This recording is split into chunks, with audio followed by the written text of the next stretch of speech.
is the king of Weisenhouse. Vincent, just fantastic understanding. His chess was perfect.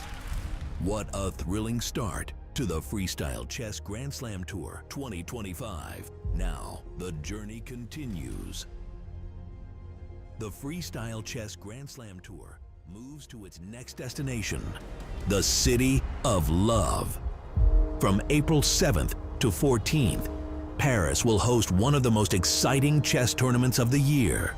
Be part of the event and see who takes home the $200,000 grand prize. Magnus Carlsen and Vincent Keymer, champions of the Freestyle Chess Grand Slam in Weisenhouse 2024 and 2025, will join reigning world champion Gukesh Dommaraju to face a world-class lineup featuring some of the biggest names in chess. Joining the tour for the first time are Arjun Erigaisi, Pragnananda, Hans Niemann, Jan Nepomniachtchi, and Maxime Vachier-Lagrave, ready to challenge the competition alongside Alireza Firouzja, Hikaru Nakamura, and Fabiano Caruana, who will claim victory at the first ever Freestyle Chess Grand Slam in Paris. Stay tuned.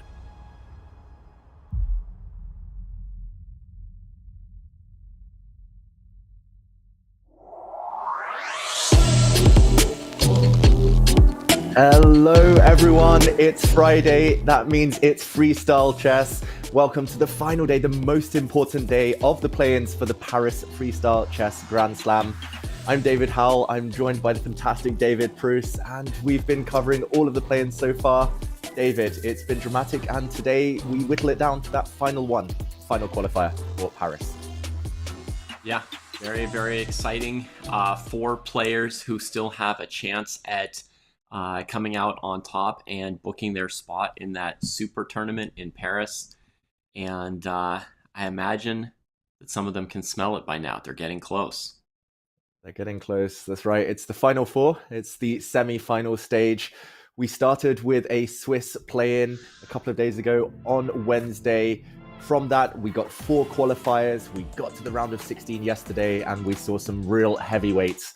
The likes of Nodirbek Abdusattorov joining the action, Ying Liren, former world champion, Levon Aronian, Wei Yi. It's a who's who of chess, but some of those favorites have been eliminated, and that brings us down to the final 4 now.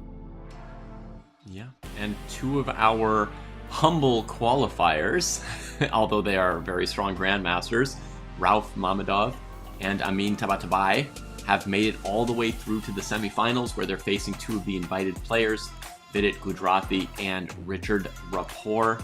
1 step away from the finals, 2 from Paris.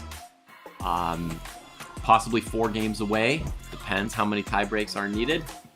But yeah, they're close. And as we were wrapping up the show yesterday, you were saying that you felt like Richard Rapport had a good shot today, and I was going with the qualifier Amin Tabatabai, who has only lost 1 game so far in this event. Yeah, pretty impressive, only losing 1 game. He's played a whole bunch of games. It's been a real gauntlet for the players, but 2 successful matches stand between them and that golden ticket to Paris. Huge amounts of money as well on the line for everyone here, but especially for that top qualifier. David, do you stick with your choice? Do you still think it's going to be Amin Tabatabai 24 hours later? Yeah, I woke up and my heart is still where my heart was yesterday. Speaking of hearts, one interesting thing I noticed, David, was that yesterday, as the show was getting started, there was a huge amount of fans and support for Ding Liren, the former world champion, super popular figure. And this morning, my temperature read on the YouTube audience was that Rapport's supporters have come out in force. So they'll be happy with you feeling that Richard looks like he might be in the top form here. Okay, he's won the hearts of the fans. Will that continue? When you mentioned heart there, I thought you were going to talk about the heart rate monitors that they have on the players during the Freestyle Grand Slam, which was a nice touch, I thought, in Weisenhouse. Giving us a bit of a read on some of the players. Yeah, I think it is a really cool thing to see. You know, sometimes these little things get overhyped, but definitely a cool thing to see that. And, you know, in terms of the popularity, I'm just putting this together, David. You know, Ding and Rapport worked together for those World Championship matches, and there was that, you know, I guess what they call like a kind of a bromance, invented perhaps in the fans' heads or whatever, but people loved that pairing. And maybe these are the same fans who were cheering for Ding yesterday, cheering for Rapport today. Yeah, maybe Ding's told everyone, go and cheer for my bro, my homie there. Yeah. But yeah, I mean, I think people can it resonates with people at home, right? That friendship. And I know a lot of people playing tournaments, playing chess for the first time, they need that kind of friendly face to get them psyched up, to help them stay calm with the ups and downs that chess naturally brings with it. Yeah, that's true when you're heading to your first tournaments, as some chess fans are, with chess growing in popularity and having more and more new players. When you're heading to that first tournament, a friendly face can help a lot.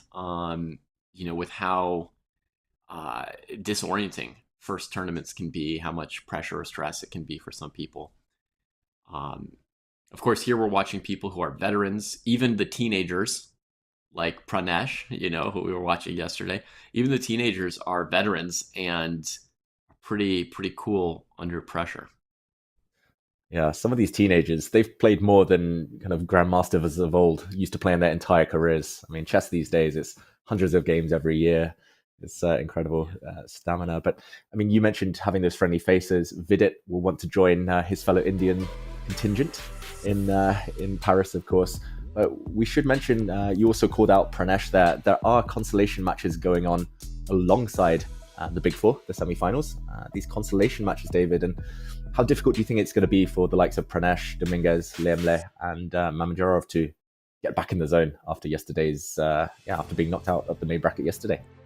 Yeah, I think yesterday we may have seen a little shakiness from Mamedyarov in his second game against Rapport.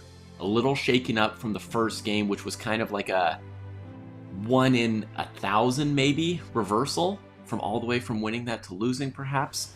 Certainly going to be a rare event for him. I feel like that shook him a little bit for that second game. With a whole day to recover, I expect they're just coming to this fresh. They're just playing chess. They're professionals like you.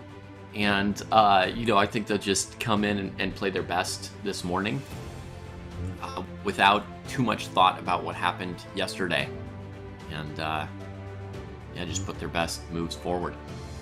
Yeah, of course, that's the ideal scenario. I mean, the reality is it's sometimes difficult to fully get back into the zone, fully get motivated. But that's why we have prize money on the line for those players in the consolation bracket. And should we remind ourselves of the format for these semifinals?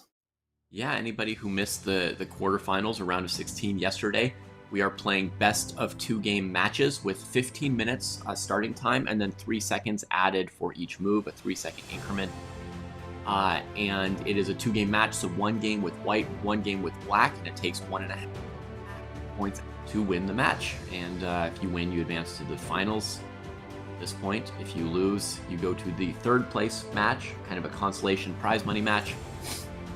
And if the matches are tied 1-1, we go to a 2-game tiebreaker in Blitz. And if those 2 Blitz games are also ending level, if it ends 1-1, then Armageddon. So potentially a 5-game match, anywhere between 2 and 5 games for these semi-finals. And the beauty, David, that I kind of find in freestyle is it's a fresh position every single game. So 1 game with white, 1 game with black. But it's going to be a fresh position. You need to be on your toes in order to win these matches. Yeah, you've got to be ready, especially if you get into Blitz. You need to be super on your toes, right? In the 15-minute games, we've seen people occasionally think 2 or 3 minutes on the first move and still somehow pull it off. Like, you've got a little latitude in the rapid games to get caught in a daydream or to wonder about something like, how do I arrange my pieces, or how do I get my queen out of the corner? Once you get into the Blitz, oh man, you've got to be quick. Exactly. We did see a couple of uncharacteristic blunders yesterday in the Blitz playoff portion. But either way, you need to think fast. You need to trust those instincts. And I think we have our first position reveal of the day for our first game in these semifinals. This is the position we start with, David. Kings in the middle. We have bishops all on one side. Do we have no undefended pawns? What catches your eye here? So last detail, folks, about the format is that the players have just had this position revealed as well. So they've got the same 2 to 3 minutes here that we're going to take to get a sense of what they want to do, hopefully figure out their first move, maybe even, pick a favorite diagonal for one of the bishops. So now David and I will get into that as well to help guide you all through this. I see 2 bishops on one side of the board. That's going to mean some pawn moves there, and the bishops, probably aim towards the right side of the board. I heard some people, David, say that on Wikipedia they call it the H side of the board and the A side of the board. Catchy. Because I suppose when we say right side, if somebody were playing black, it would be their left side. Yeah, it's difficult, right?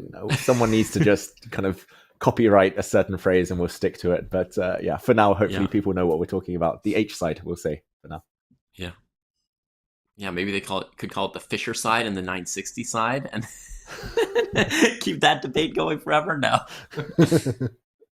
Okay, so how might we open this position up? I think central moves probably would be my first thought, some central pawn moves. So then primarily we're looking at E4, D4, and maybe C3 or C4. Could be starting moves. Maybe even F4 because of the queen, and then it puts a knight on F3. Yeah. It's It interesting. feels pretty open to me as to which one you would start with. Do you see a strong Candidate preference? here. Yeah, I mean, F4 came to mind first, just because I like putting knights behind pawns, and opening up the queen tends to be a decent strategy. I can't guarantee that this is backed by firm logic. It just looks like a decent move to me. E4 does open up the white queen, but doesn't necessarily do too much else right now.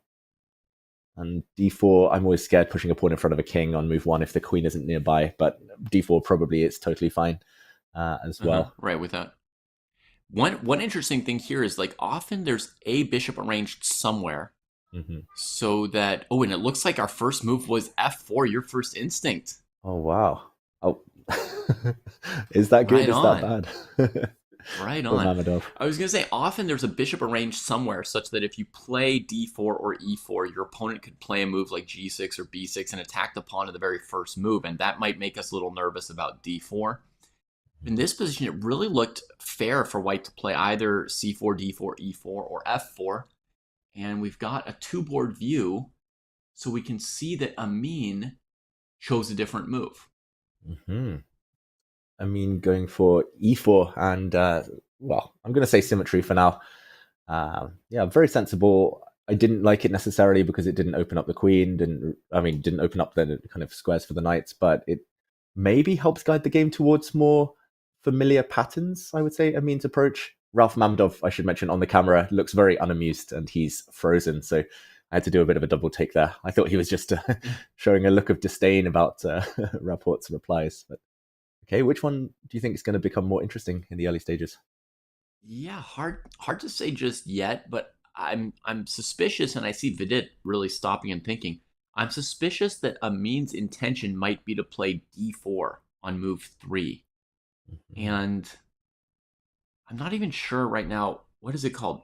Is it called Ponziani in normal E4, E5 chess when you try to play C3, D4 on moves 3 and 4 usually rather than 2 and 3? Yeah. Ponziani, maybe he'll bring a knight out to F3 first. He's super flexible. I mean, he could also push F4, King's Gambit style. And he's kind of keeping his options open for now. Oh, that's true. With the queen on F1, the King's Gambit is no longer a gambit, and it no longer weakens your king. So actually, much more viable in theory. As we go over to our bird position here, Mamedov against Rapport, and an interesting move here, I think, came on move 3 from Rapport. White is setting up with B3 to play bishop B2, control the long diagonal along with the knight and the pawn. And black responds with A5, saying, I will play A4, use the B3 pawn as a hook, create some unpleasant tension and questions for white along the A file. Mamedov stops out with A4, but this move is not without its costs.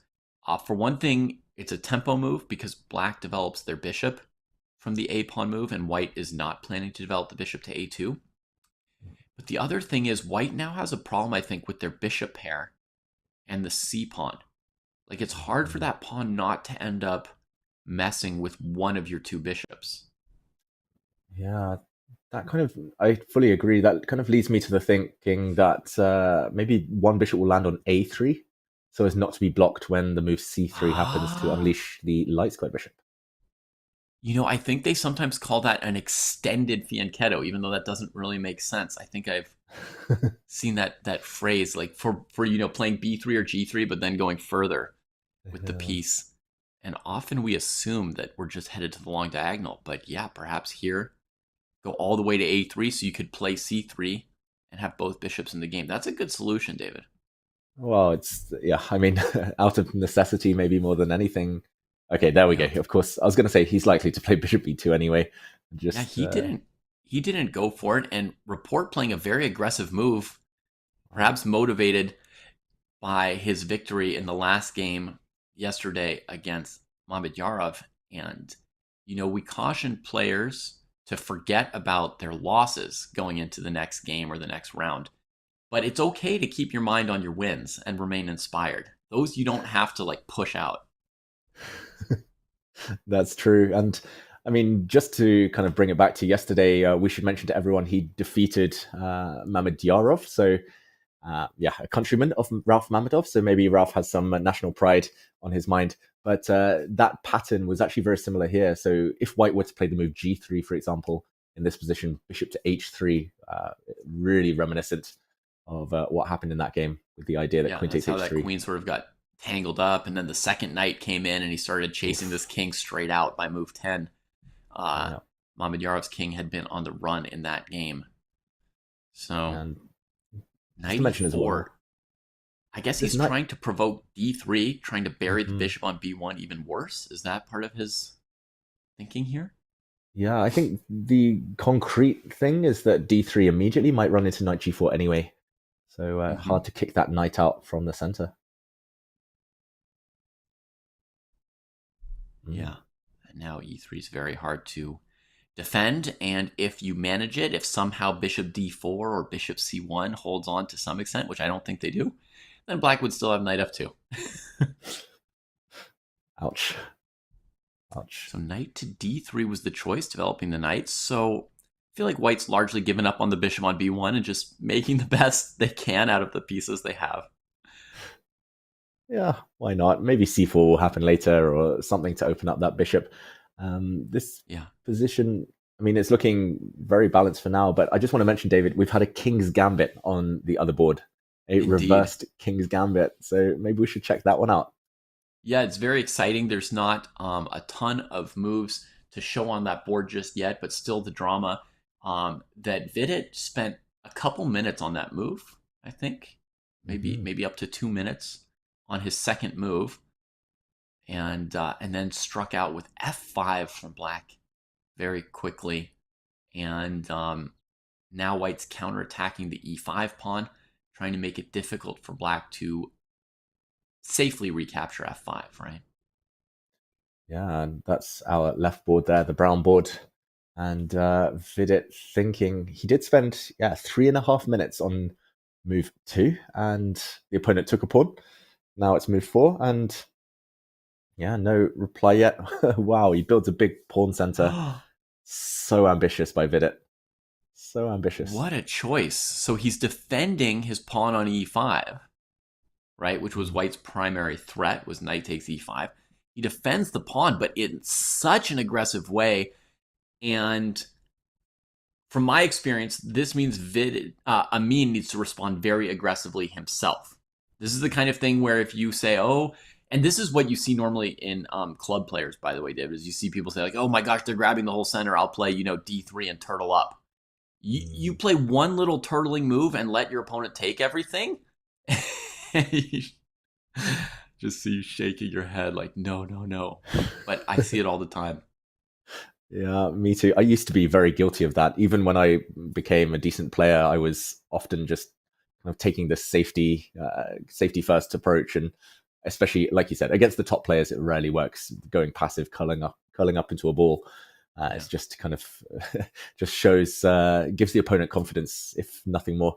And Right. yeah, I mean, Also, I feel like normally if they're playing these really aggressive pawn moves, there's like a little something wrong with it, right? There's some little chink somewhere, some place where white can strike, some weakness, some lack of development, something, right? But if you pass up that chance, then you're sort of conceding a lot, if you let them take all that territory. So when the more aggressively your opponent plays, it kind of forces you to respond in kind, in my opinion. Whereas if black played calm moves, perfectly fine to play calm passive moves with white as well. I fully agree. And with that in mind, I mean, where are these kind of slight weaknesses, or what can white chip away at? How can white get aggressive? I mean, I'm a bit scared of the move e4 coming next. I wanted to play something like queen to e2 just to kind of, again, double, kind of renew the attack on the e5 pawn, but e4 might come. Oof. Yeah, so I was going to say the most standard move would be d4. That'd be the most standard move. You're trying to break up their center before they can support it. You're letting your bishop out to g5. A bishop g5 check might put a black knight on f6, which would keep your f5 pawn alive for a while. And, it's just black's got to get around to capturing it at some point. So this is the most obvious move. I also had a very, very weird thought that maybe there'd be some weak spot with queen d3 in this particular position based on the pawn and the king, even though we're walking into e4, becoming more and more powerful. Where else could white have tried to strike from here? Sometimes you play g4, you make them work for getting the pawn back. That's also a King's Gambit theme, and compared to the normal King's Gambit position, in this one here, you've got your rook on h1 defended at least, right? So that's a little bit different, lends itself more to holding that pawn.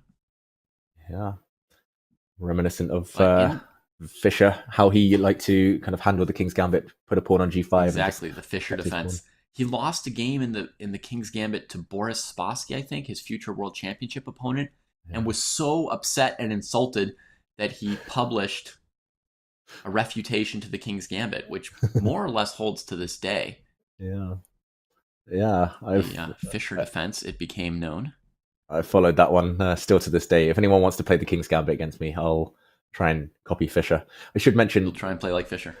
I'll try and fail. But I should mention, shout out to Spassky, who I believe won every official game he played in the King's Gambit. So, oh my very goodness. Impressive. Quite a record. So here we're getting into the battle. So let's follow Amin's choice of d4, exploding the center. Vidit plays, again, what my instinct would be. So far they're playing kind of, I would say, mostly the instinctive moves, which is you're going to trade once with the c-pawn, and then you're going to push with your e-pawn anyway, lock the bishop out on b1, gain a tempo off this knight, and recover your pawn on f5. And before playing d4, Amin should have had some notion of what he wanted to do here. I've got to admit, I don't like it for white somehow. Black's just going to take back on f5, looks very healthy, big pawn center. Watch out for queen b4 ideas. Easy development with the knights. White's knight on e1 looks a bit stuck. The white bishop on b1 looks a bit stuck. I think you need to move the knight and play a quick f3. Otherwise, you might just get, like you were saying earlier, you might just get a passive position, and you don't want that at any level when the opponent's being aggressive. Yeah. I guess one of the most specific moves for white would be knight h4 here. Which would be looking to take the bishop pair if black captures on f5. But sometimes the knight's very badly placed here. In normal King's Gambits, you'd have a bishop on this square, and you would just sort of attack the knight with the bishop often. Does black have any killer blow here against knight on h4? Queen f6 is a double attack. Queen f6? Yeah.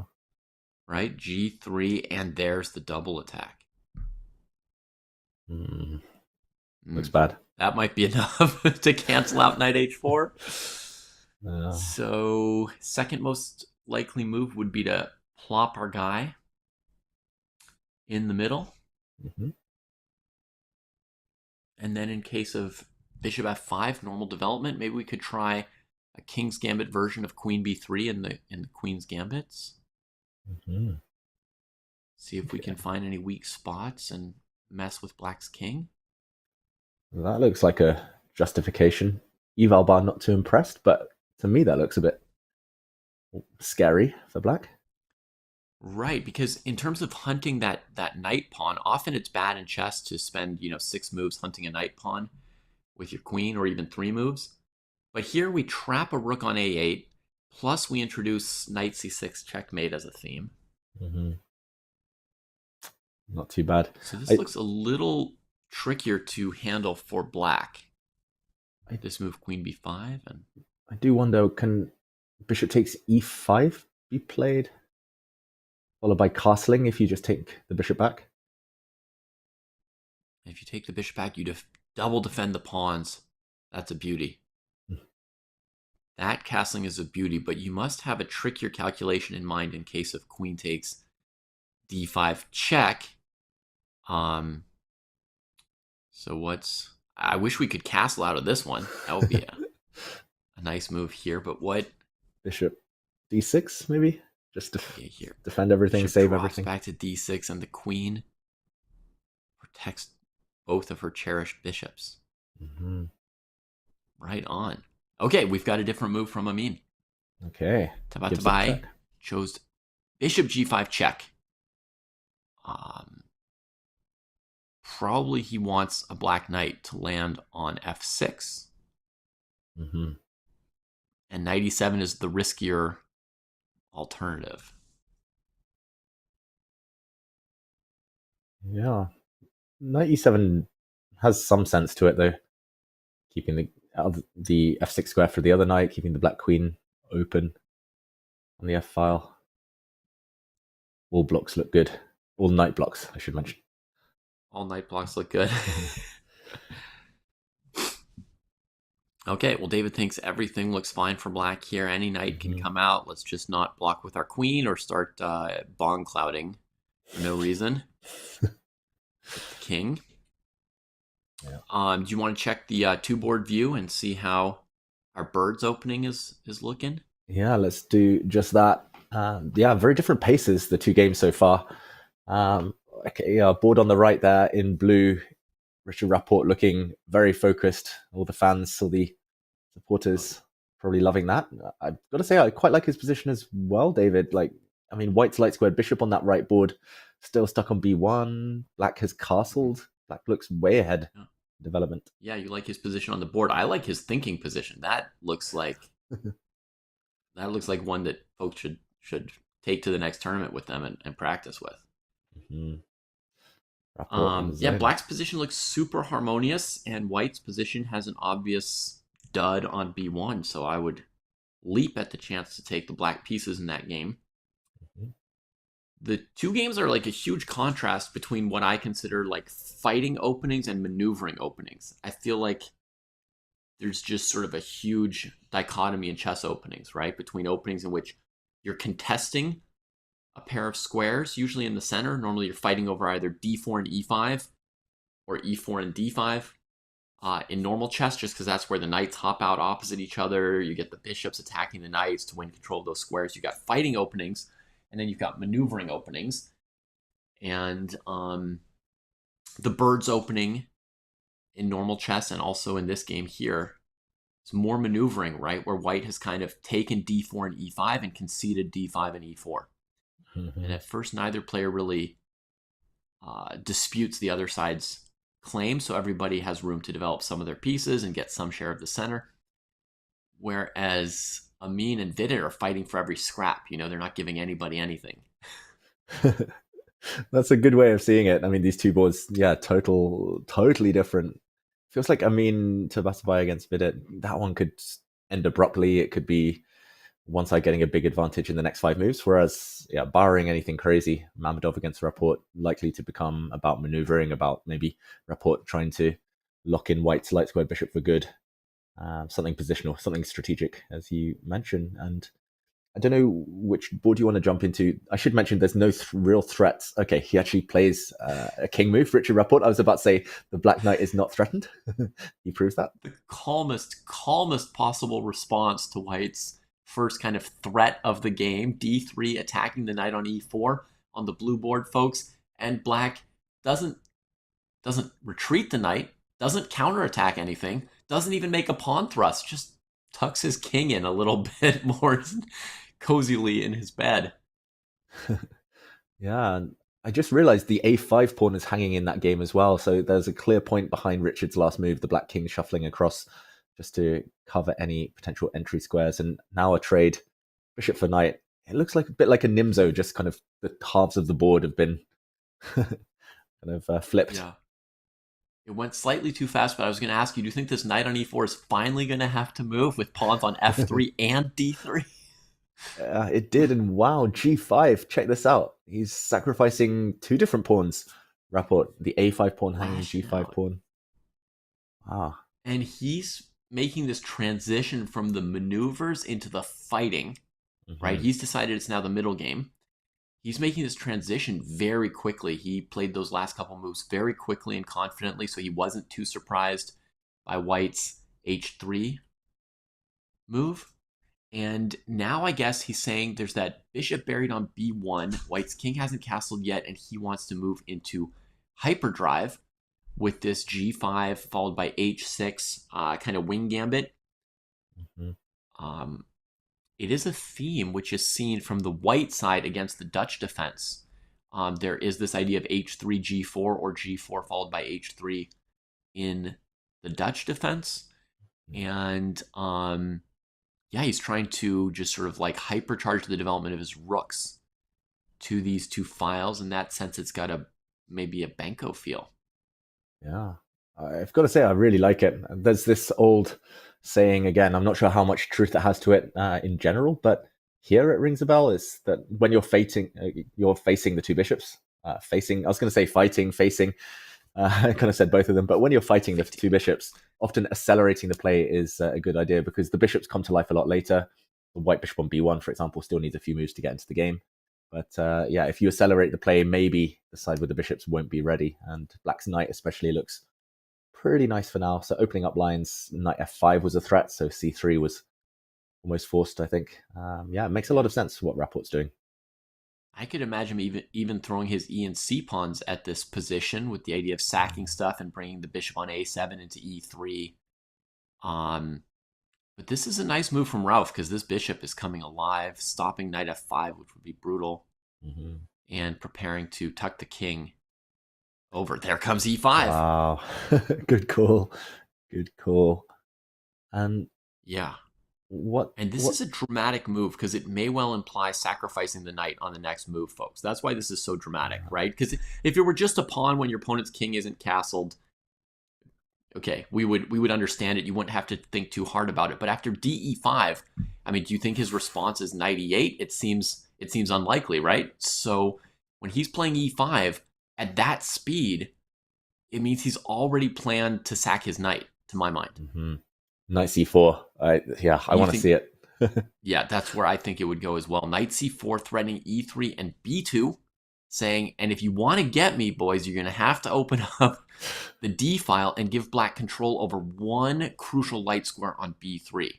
We've got dark squared bishop, dark squared queen. I think we're going to need that B3 square covered. So the C pawn's going to do an important job. King comes here, bishop comes here, and normally there'd be a lot of drama around this variation. David, here the eval bar is kind of just sucking the drama out of the room by just saying white's dead. Yeah, it's just checkmate, right? Like queen G6, queen H7 are threats of checkmate in one on the diagonal, on the light squares. And if white moves the bishop, like bishop C1, also to stop rook D2, and just to show a nice checkmate, queen G6, king B2, and then you swing the whole way across. Like you said, the B3 square covered is the killer. Incredible, right? Incredible. And I noticed Rapport playing so quickly. I mean, he's really putting a maximum pressure on Mamedov here, right? Like making it really hard for Mamedov to have enough time to even figure out what he wants to do here. Mm-hmm. Yeah, 2 minutes against almost 7 minutes. And exchange of pawns. I don't like what Mamedov's done. Maybe he had to because the e-pawn was so weak. But now the e-file has opened up. The black queen temporarily stops castling. I mean, what he decided was he couldn't survive DE5, knight C4. And whether he had enough time to fully calculate it or he was so low on time that he said, my danger sensor, I just have to, go on instinct. But he chose to just play bishop C2 trying to get castled. And now Richard trades with the idea that if you take with the c-pawn, he'll just attack your e-pawn and win it for free. And if you take with the e-pawn, now you can't castle. But Mamedov is counting on queen d2 to get him out of this mess. And Rapport looks at f3. By extension, e4 is how to pursue the game if he can win the f-pawn. Oof, this is terrifying for white. That move appeared on the board while Richard's hands were like on his head, so I don't know how he made the move. Maybe he's got one of those. He's got an Jedi. Implant. Yeah, I was He's going to say sliding the implant, pieces but with a chip in his brain. I don't want to suggest anything. He's a genius. He doesn't need an implant to help him make moves. But yeah, I was going to say Jedi. He used the Force. And Queen F4 appeared. Use the Force. Wow, what a move! Rook F1. And he did just play Queen F Force, so it really was a Jedi move. All right, Danya. Wow, Queen F4. Oh man, Rauf's clock ticking down. If this rook came over to do guard duty, then rook takes. H3 comes in. He also has to be watching out for... Rook F1 gets played anyway. He also has to be watching out for rook E8, right? I mean, from the moment ED4 happened. Yeah. He has to watch out for rook E8. His plan was queen D2. So first black goes after this pawn. I think... Is there something wrong with plucking this pawn and then this one next? Nothing wrong with it. I think he'll play queen D2 no matter what. Almost a pre-move at this point. He needs and to that get will at castled. least defend the F pawn now. That's the difference with rook F1. Is that now you can play queen D2. The queen can't capture on F3. If the queen trades on D2, then the pawn is defended. And if you go for rook F3, kind of taking advantage of the queen not being on F3, then there's queen F4. The rook looks through and the tactics fail for black. That's his idea, to keep the game alive. Yeah. I've got to praise Mamedov. Although he's low on the clock and got a worse position, he's defended very well the last few moves. He could easily have kind of found a way to just immediately got knocked out there, just kind of get checkmated. But queen d2 is going to come, and black's bishop's still out of the game. Black's knight can't jump anymore. Rapport takes the pawn, but queen e5. Wow. But I saw that he was really forced to go back into his full-on thinking mode, right? He had to stop, let go of the pace of the moves he'd been playing and really get to work here, because he sacked a pawn to get this initiative. So the fact that Mamedov gives him one pawn back, he's not even assured of having an advantage if they just trade queens. And I was definitely wrong about it, David, but I was suspecting that he was maybe going to play knight f5 instead of rook takes h3. That had started creeping into my mind as a way to stop queen d2 and keep queens on the board. True. Maybe try to weaken the light squares, but evidently that wasn't that good because he didn't go for it. Yeah, and in the meantime, the other game I think we have to jump to, it's on the brown board right there. Whoa, it looks like Amin Tabatabai might have just missed a very strong move. The eval bar was all the way on white side. Maybe we can investigate what's been happening there. Mamedov survived the worst. Let's switch our attention. Yeah, well, they've got like a dramatic fight going here. You want me to back up a couple moves so we can see? Let's do it. The shape of this? Yeah, quick action replay. I'm gonna go way back and try and click through quickly. So we saw the knight come into e5. And white played f4 instead of f3. It's a similar move, but a little different. Black got the pawn back. And white maneuvers the knight to the blockading square. Looks to develop that bishop that was stuck on b1. Makes sense. Plays some double question mark move that also makes sense. And black, what? Leaves the Queen bishop H, hanging to the pawn? Queen H5, I guess, is the In idea. order to grab this, that was a really weird move by Vidit. I gotta say, that's one of the weirdest moves I've ever seen. Somebody attacks your pawn with the bishop. I guess he can't use the rook opposite the queen because his knight can't move. So it is just a fully confusing position, let's just be honest. Yeah. Fully confusing. He plays this strange piece trade with the queen check over here. Now in this position, white has some kind of winning move that they don't play. You remember the word from yesterday, David? Aji. Aji, this yeah. E6 pawn, right? It might be dead, but it might cost black something, right? Before they can clean it up. Bishop A2. Knight F5. Looks like white's going to have to trade to avoid knight takes E3. There's the E pawn. Just messing with the opponent a little bit, right? Yeah, and wow. Things are turning.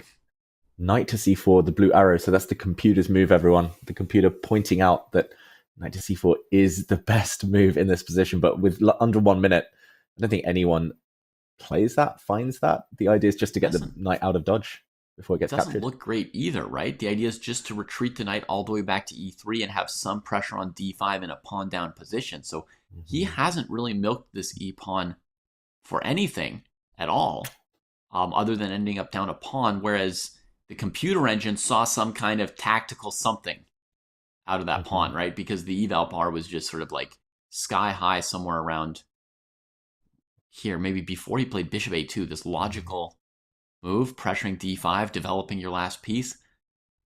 Maybe H4 comes to mind. The black queen a bit short of squares. To a weird square. H4. Queen H6.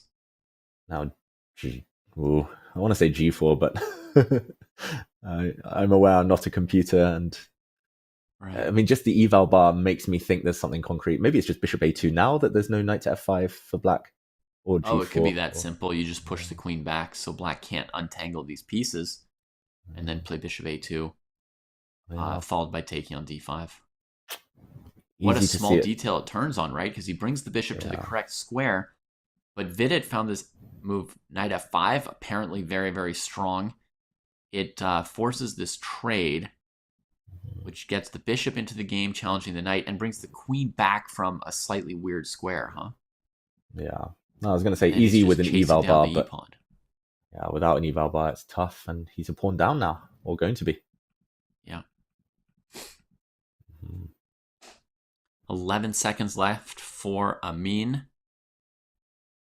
Down 1 pawn as well against Vidit, who is focused and calm. Yeah, he's so calm these days. I played him a couple of times back in the day, and he wasn't as didn't seem to have as much control as he always seems to these days. Does he grab another pawn? He grabs on H2, it looks like, on the live board there, and he's 2 pawns up. Yeah, tasty. Tasty. Queen E5, just go back. Just get the queens off now. We should do a series where you sort of grade how tasty various pawns are, you know. There are these kind of silly segments to me online where people visit different restaurants or things like that and say like how good, review the food on their YouTube channels or stuff like that, and we could have you reviewing pawns. That one. Chef's kiss, Michelin star, like that deserves its own menu. I feel like they'd all get a good review. It'd just be a question of which got a better review. Exactly. I think yesterday you mentioned those doubled H pawns. Those ones, I think they're the equivalent of the fast food of of chess. Yeah. H2 is a gourmet meal, though. It's a proper pawn. Proper pawn. Okay. What do you think here? Any chance of a comeback? 6 seconds and 2 pawns down for Amin? No. Honestly, I think without the H pawn, the E pawn's enough to win the game. I mean, I've spent a lot of my career hunting the second pawn as well because I'm not very good at endgames and I can't win an endgame with only 1 pawn up. But a middle game with a really, really strong, juicy pass pawn like this, I feel like you can usually control the tempo of the whole middle game. And so I feel pretty comfortable with black's advantage. Yeah, same. I think controlling the tempo is a good way to put it. He might just play moves like b6 and slowly try to get his queen to a better square, maybe bring the rooks down the c file. But okay, he finds his knight is the one that needs to be improved. That's a cool move to play. Knight h1. If you can, why not? See, that's Vidit again. He has like a different sense for the maneuvering possibilities of the knights. Yeah, looking good for Vidit here. Maybe we check our two-board view just to see if there are any big developments on the other board. It looks I like think the other board has been a much more contentious endgame here. Not clear who's got the advantage, and now it's getting into some sort of a tactical phase. Whoa. It looked like Rapport had some kind of edge, but now maybe slightly worse in the endgame. White's bishop slightly better than Black's. Yeah, I mean, he's got to do some work on that b6 bishop before things get worse. He's using the activity of his rook to try and keep White honest, but I don't know. I feel like White could have maybe sacked the f-pawn and just tried to box Black in. Yeah. In the meantime, it looks like the blue board fizzling out. That bishop endgame looks roughly level. Black has an a-pawn on a dark square, but surely not enough. Just one weakness. And it looks like a draw, David, on the Mamedov Rapport board. Yeah, I mean, there's the isolated queen pawn as well, but now he's assuring one more trade. Should be a draw. Not enough pawns. Quite enough. And meanwhile, Vidit doing the job, getting things done. Still 2 pawns up. One set of rooks have disappeared on that brown board there on the left. Yeah. Yeah, and rook trades are progress. I feel like the next big step would be to get a piece to d2. He's trying. Might do it. White tries to keep him honest with f7. Still work to be done, and with 10 seconds on the clock, or 5 to be more accurate, with 5 seconds, it's honestly still a 3-result position, right? Like Vidit could blunder some kind of, rook f6, queen g8 mate kind of thing. Like anything can happen. Yeah, shall we follow that board? Let's assume that Mamedov Rapport should end peacefully. Yeah, especially with those C and D pawns trading, there's going to be nothing left on that board. So let's check in on our time scramble. 1 second for Amin. Oh, and just to update everyone, the other game did indeed end in a draw just the moment we switched away. So this is that's how things work as a commentator. As soon as you move away, the result ticks in. But okay, this is where the focus is at. Can he convert? So the queen keeps her eye on e7 and f8 here. Black could maybe play a5 to take some squares from her. Amin's done so well defending. I thought this game would be over by now, but the Black King not entirely safe. That's the one Achilles heel. Yeah, it's incredible that he can't push Amin over the edge here. And Amin has been so good in like the last second calculations in the time scrambles. And that's why I picked him to come out on top in this final 4 here. Yeah, I was going to say your pick. Want to trade queens. He cannot trade queens. I was going to say your pick was in big trouble, but somehow clinging on, getting his queen in. Yeah, definitely not over. I fully over. agree. He's been getting crushed this game, but I still think we have to keep track of his skills, right? And like the fact that he's kept this game going for another 30 moves, he may have just flagged. Oh my gosh. I saw Vidit's eyes kind of dart up to the top of the screen, look a bit surprised. He controlled that emotion, but Amin leaning back, shaking his head. I don't know whether it was internet connection or just the fact that he froze, struggling to find a move, but he does lose on time. Vidit gets the win, deserved result, but not in the manner we expected. Right. I mean, on the board, he did not manage to push Amin off the board fully, right? Like, White still had his position, such as it was down 2 pawns. He'd been holding it steady for like 20 moves. Wow. What a way to end such an important game with such high stakes. Remember, everyone, only one player goes through to Paris next month, the winner of this knockout bracket. Vidit is the only player to take a lead in the semi-finals. The Mamedov-Rapport game, I'm going to say, David, very well played that one. Mamedov under some pressure, but neutralized it nicely. But yeah, Vidit, the man of the moment. Yeah, absolutely. He has good yesterday as well, so it's going to be a tough task for Amin to take the black pieces to game 2 and score a needed win. Yeah, Vidit. Yeah, he took down Pranesh yesterday, one of the most informed looking players in the freestyle format, and doing things well again today. Yeah, a draw is enough for Vidit now in this next game, but we said it yesterday, right? A draw is far from guaranteed, especially in freestyle chess, no matter what the color. Yeah, absolutely nothing you can force there. And then the other match, Rapport had an exciting opening. He had Mamedov almost on the ropes, under a minute in the middle game, under pressure. And Mamedov not only found the defense, but then played, a perfectly error-free endgame. The entire thing basically off a 3-second increment. Yeah, some players capable of doing that. In the meantime, the first games are in. The first games of the semi-finals. We'll be back with potentially the deciding game of these semis. So don't go anywhere. We'll be back with more freestyle chess in just a few minutes.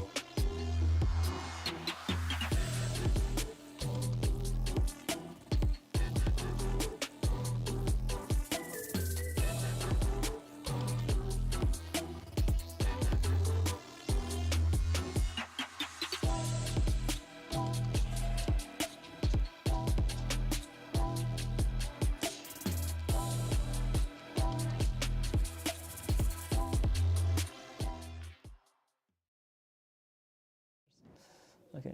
Before, were you afraid of the whole country watching? Feel embarrassed yourself?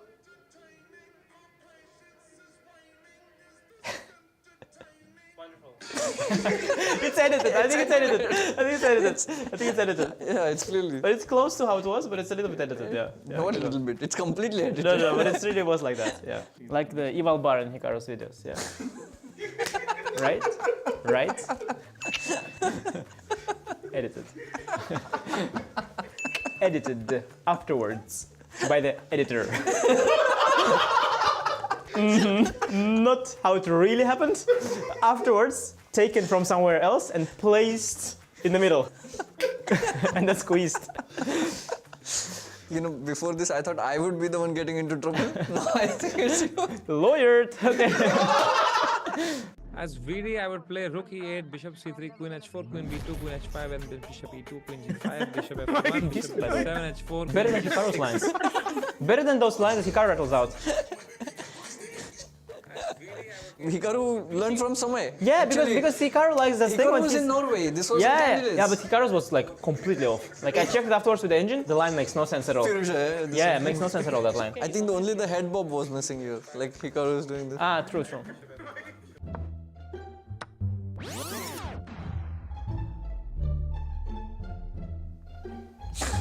Wow. That's a good one. We have to watch again. No, this is a good one, yes. It's a really good one. Yeah, some good editing there. Wow. Nice. Ooh, slick. Okay. Nice.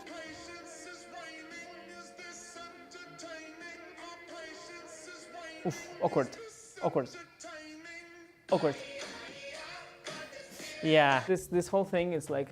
But I think it's embarrassing when you play candidates and you.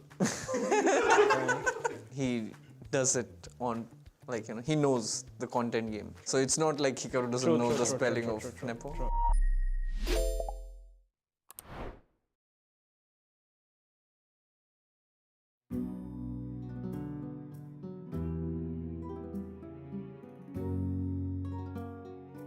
Chess, as a game and as a sport, is completely unique. It has hundreds of years of history, rich with stories and anecdotes. Much of that has not only been written about, but we have the actual games recorded in writing.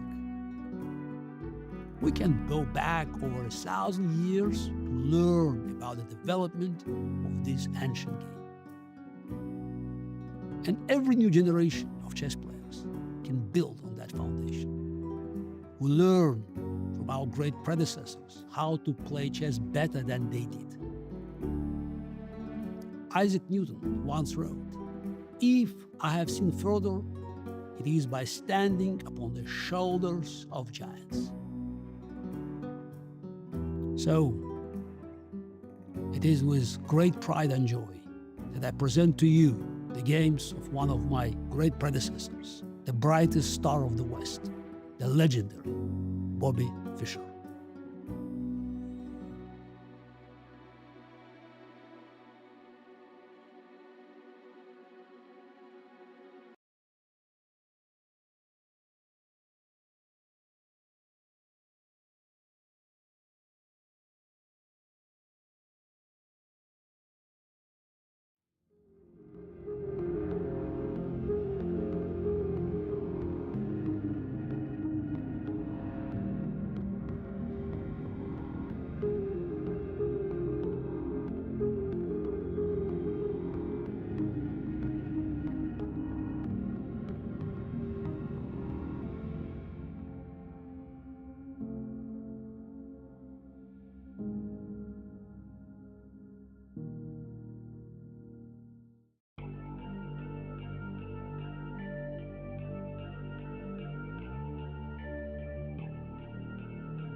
Hello everyone and welcome back to the D Squared podcast, where it's David Howell and David Pruce taking you through all the freestyle action here at the play-ins for the Paris Freestyle Chess Grand Slam.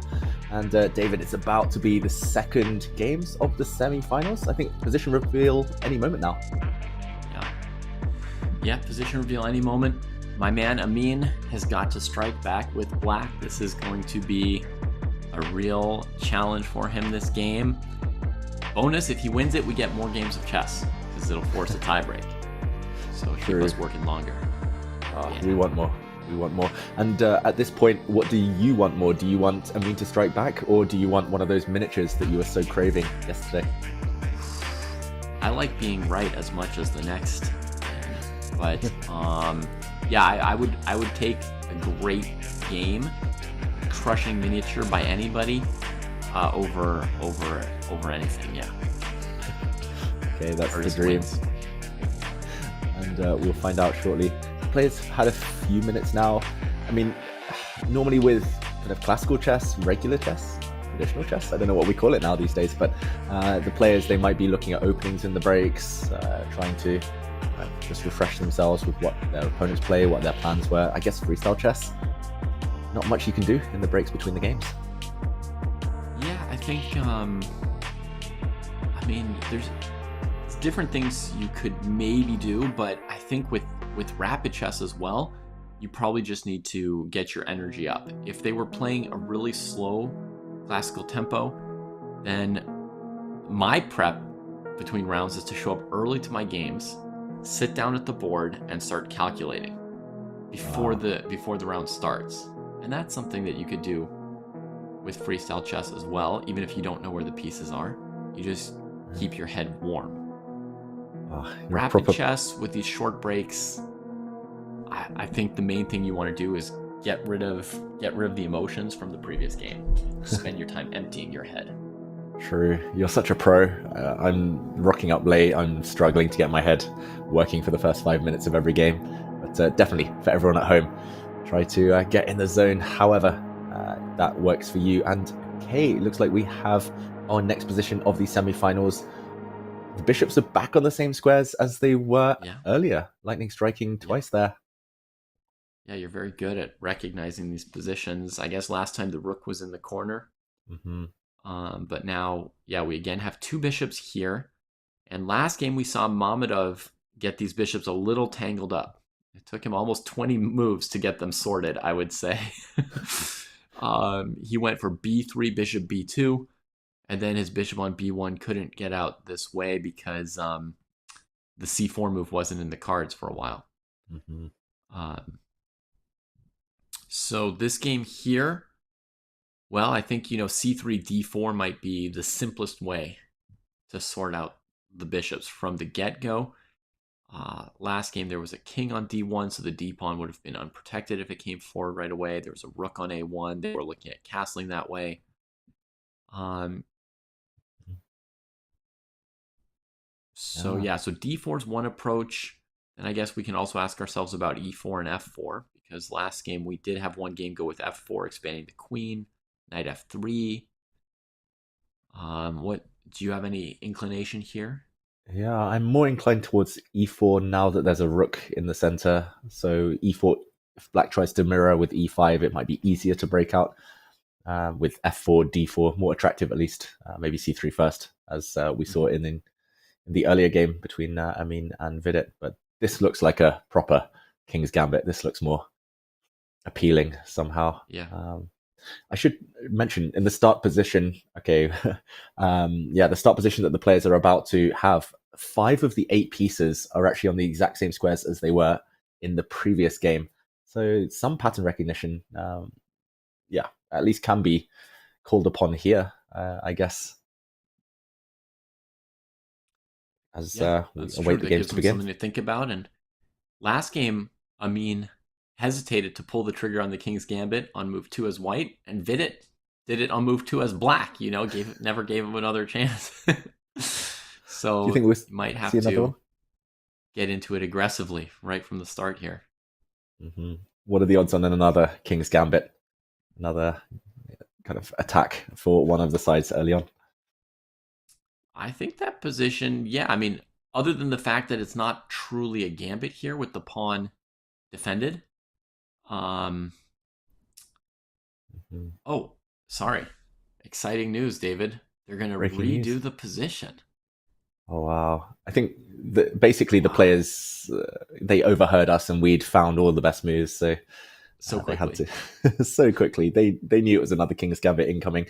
But just to confirm for everyone at home, they're redrawing the position, reshuffling things, because apparently an engine was showing somewhere, and the best move on move 1 was accidentally displayed. Controversy. Why should engines be anywhere in this day and age? Who had an engine? What were they doing? Somebody on Chess.com staff in the Zoom call decided to share screen with all the players. Whoops. That's definitely it's not the player's fault. We're not accusing anyone. Don't worry. No. For those of you at home. Not. We're all fun and games here. Exactly. So the odds of a King's Gambit go down here. But the bishops are still buddies. They are still buddies. And they're pointing towards the king side. The players could castle king side or h side or whatever on the very first move.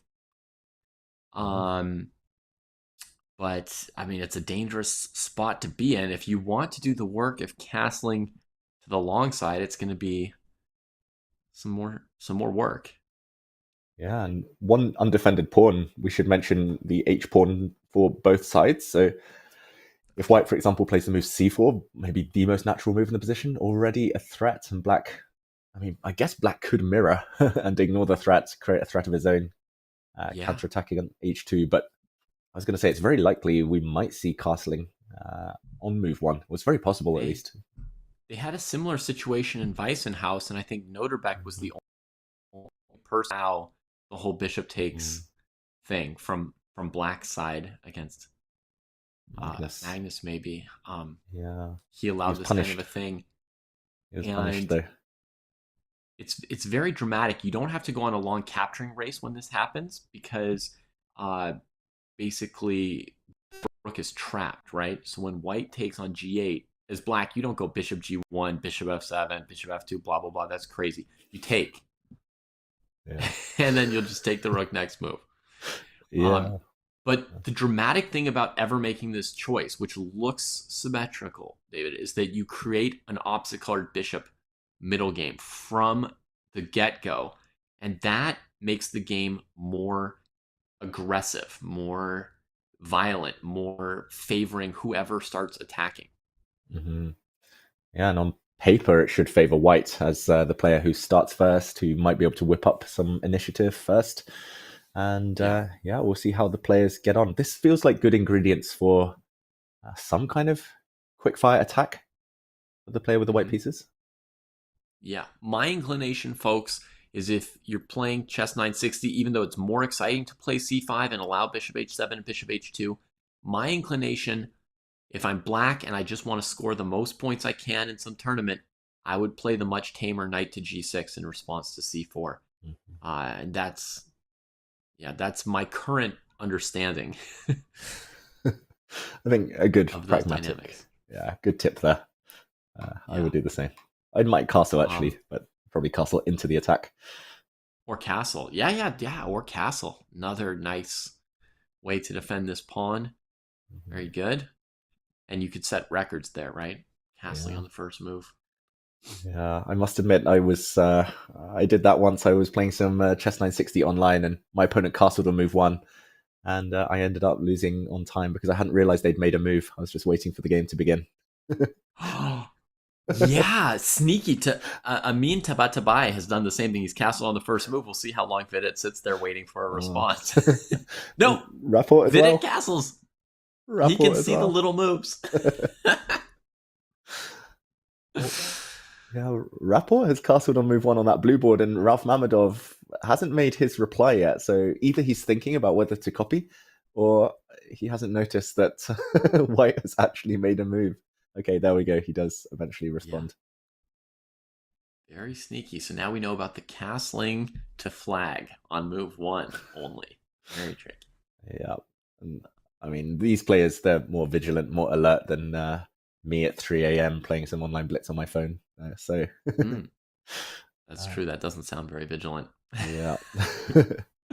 Okay, interesting start. So one of the boards, the Vidit against Amin board, that is a symmetrical English. Both players playing c4, c5. And the other game looks more like a English opening or reverse Sicilian with a bit of a asymmetrical pawn structure. Yeah. So the question for Mamedov is going to be bishop on b8, right? What's the plan? It's much easier to figure out what you're doing as white when you're playing c4 and b3, or maybe even b4 could be played by Rapport at some point, since his position may lend itself to a queenside expansion. But certainly the bishops that we see for Vidit and Amin look very logical and easy to get involved. And Mamedov is going to have sort of a trickier task than the other 3 players. Definitely. And that match so far is tied 50-50, Rapport against Mamedov. But I don't know, it's rare to see 2 draws in a row in Fischer Random Chess, right, David? So yeah, I don't know if we've seen 2 draws in a row in any match so far. I'm going to say that there's going to be a winner either way. Meanwhile, it's clear at least the equation for Tabatabai. Yeah. And, to me, something very aggressive about Mamedov's choice to play this position asymmetrically as black when the first game was a draw, right? It's to play c5 and b6, to play as Amin has played, is like obvious option number 1 to me. And I would have been less surprised to see Amin go for asymmetry as black, more surprised to see it from Mamedov just because of the match situations. Yeah, 100% agree. Maybe Amin is just in the kind of mindset that survive the opening and get some chances later on. There's going to be plenty of tension, not easy to trade off pieces or force anything yet. I've got to say, maybe I'm influenced by the eval bar, but Richard Rapport at least he has a much clearer plan. He's going to put a knight on f5, hard to kick away. Bishop's open. It does look like Mamedov might have, I don't know, I'm not going to say misunderstood the position, but judged it not in the objectively correct way. Right. And to me, the recipe that you suggested for Amin a moment ago, right, of surviving the opening, playing a longer game, maybe getting some chances later, that's not traditionally the recipe I would think of or suggest to somebody against Vidit Gujarati, right? You would think normally that Amin's chances would lie more in a tactical brawl, more in something a little bit crazier. And I think perhaps the first game had an influence on that, because the first game he did get that kind of a brawl. Vidit brought the brawl and came out on top. And so maybe he's revising his strategy from sort of like the normal default wisdom about Vidit to a different kind of strategic approach. Yeah, brawl time. We all want to see a proper brawl in this next game. f5 by Amin, so no more symmetry. What was the name of that pawn structure you mentioned? Was it a couple of days ago? The Yville. Again, you're teaching me so much every day. A nugget. That was new to me. I'd never heard of that. I just thought of it as like a bathtub pawn structure, but nice to know there's a proper name. Yeah, and the bathtub could be anywhere on the board, right? As long as the pawns are so laid out, you can have a bathtub anywhere you like. But if it's specifically right here, bracing around the center, Yville. Yeah, maybe we jump into one of the games now and do a bit of a deeper dive. Because interesting openings, very interesting early positions. We're only on move 4 or 5 on the two boards, but fascinating stuff already. I have a question for you about the Vidit versus Amin position, if you like, which is when I see this d7, e6, f5 pawn structure, I always wonder whether white should try cracking it with d5. Do you think that's a plausible move that Vidit might be calculating here? I think definitely. D5 is the most ambitious move. It's the desirable move. You lock in the bishop on a8 as well. And it's very thematic, as you say. It recurs in the Nimzo Indian, in the Dutch defense. Lots of these d5 ideas as soon as black plays f5. And especially with the bishops pointing in that direction, it feels like even if it's a pawn sacrifice, you gain a bit of time. Right. C3 sometimes it's not a pawn sacrifice, because if black takes, you can take on f5.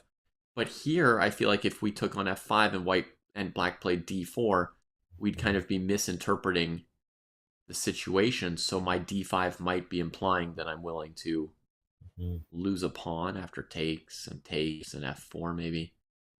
And f5. I don't know. Do we take the plunge? Yeah. There's also queen c3, just trying to threaten checkmate, asking black how to defend. Not against playing checkmate. Let's have a look at that.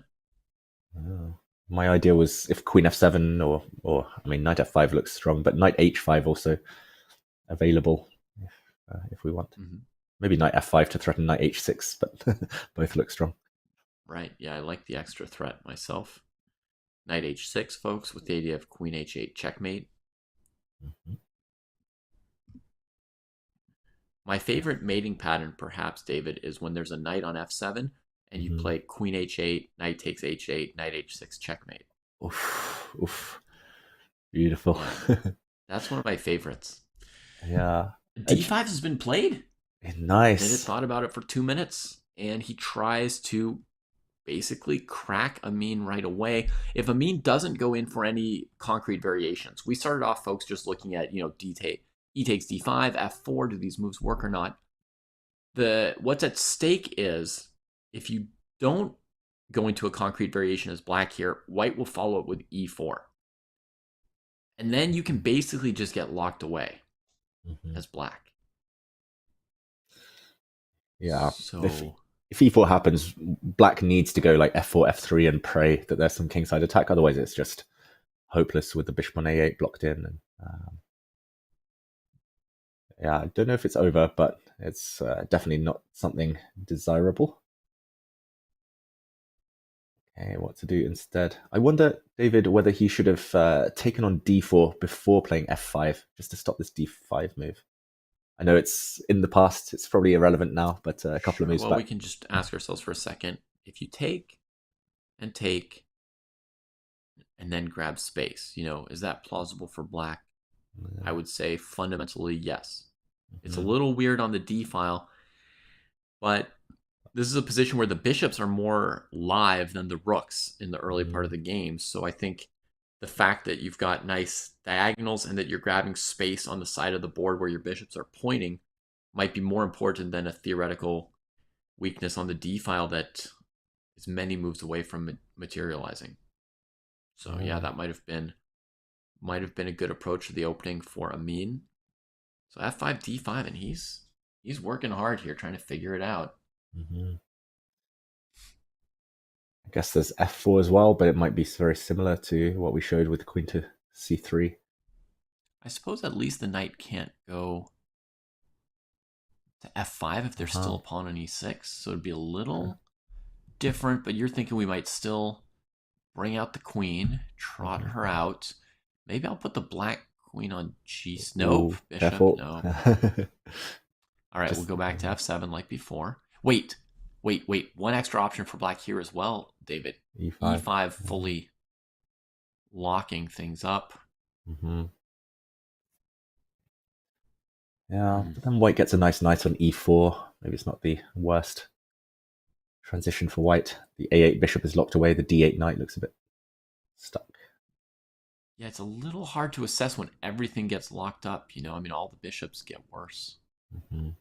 But yeah, interesting. Interesting position. Amin has to pick a way forward. Maybe we zoom out because the other game also getting very spicy very early. All right. Okay. Rauf Mamedov taking big chances. I've got to say, he's taking very committal decisions in the early stages. The black king not castled and will not castle to the h side. Right. Weird positions for that rook and king here, shuffled on g7 and f8. And Richard trying to blow things open with d4, looking at the rook on g7. It's shocking how often you play a move that just looks great to me and the computer puts a question mark on it, David. Yeah, I think 90% of grandmasters, if you show them that position, they'll play d4 without thinking. And yeah, 90% of people full stop will play d4, and maybe there was something even better. I saw the blue arrow, the computer's arrow appear saying rook d1, but yeah, no chance. The computers have been turned off. This position here, rook to d1 first? I think I saw a blue arrow appear on the board you've got up there. Wow. Which indicates the computer's best move. Yeah. That's a... yeah, where does that move come from? Yeah. No chance. Okay, maybe it's about trying to play e3 without getting forked. Play queen e2 and chase those knights backwards and get them out of their outposts, right? Hindsight is a beautiful thing, but didn't happen, unfortunately. Yeah. So is the kind of true sight afforded by the computers, right? Okay, so bishop to e5.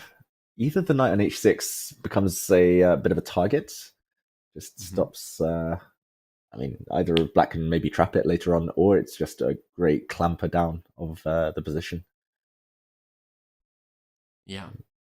For now, black's not attacking the knight, so I'm happy to disorganize a full king and rook with one knight. Mating patterns as well. And standard move to me is, you back up your bishop with your queen and try and get your queen to take over the dark squares once these bishops are gone, because it looks like that's kind of unavoidable. So this is like this super obvious move to me is queen c3. Of course, you have to check knight a4, knight a2, stuff like that. But we've got queen a1 and queen a3. I'm sure something works out. Yeah. Black takes. This looks good to me. Yeah. E2's hanging, but definitely don't want to be taking that. The black queen gets trapped. Yeah, I'm thrilled if black goes for this. I looked at queen e2 as well as knight e2, right? But nice. Neither of them seem to work. Queen e2, there's queen f4, and this one here, Rook E1 trapped. I want to get queen d6 in, but I think I'll attack the queen first. Yeah. If I might. I don't even know where she's going. I want her to get away, David. I want her to find an escape square on the queen side, far from the game. Yeah. And well, we have a different choice from Richard. Somewhat similar. I mean, he supports the dark squares with the queen. But I really expected like queen c3, d6, and them just trying to like fight over who gets their queen into the position. After queen d2, Mamedov just made this trade, so we get the same kind of position I was expecting. Knight e6. Queen c3 or b2. Do you know what he might try to do here, David? He might just play queen e7 next move and try to castle the other way, castle long to the a side. Maybe the black king's surprisingly safe over there. White's knights then might look a bit misplaced. Possible at least. The black knights are well placed at the moment. So white needs something strong. And here's one idea. Let's say we go queen b2, queen e7. I might try to play f4, f5, f6 here because of those rook's positions. Okay. I see the bar drop. Does that mean queen h4? Or presumably, yes. Well. The white knight trap. Queen e7 is not only going to get you castled, but you're the one with the tactical threat. I didn't see queen h4 initially, only because of the bar, which is such a helper, but I just wanted to castle queenside. Yeah, maybe that knight in h6. After queen e7 as well, f5 might come at some point, kind of stopping the white knight from ever hopping back. Right. It's a good turn.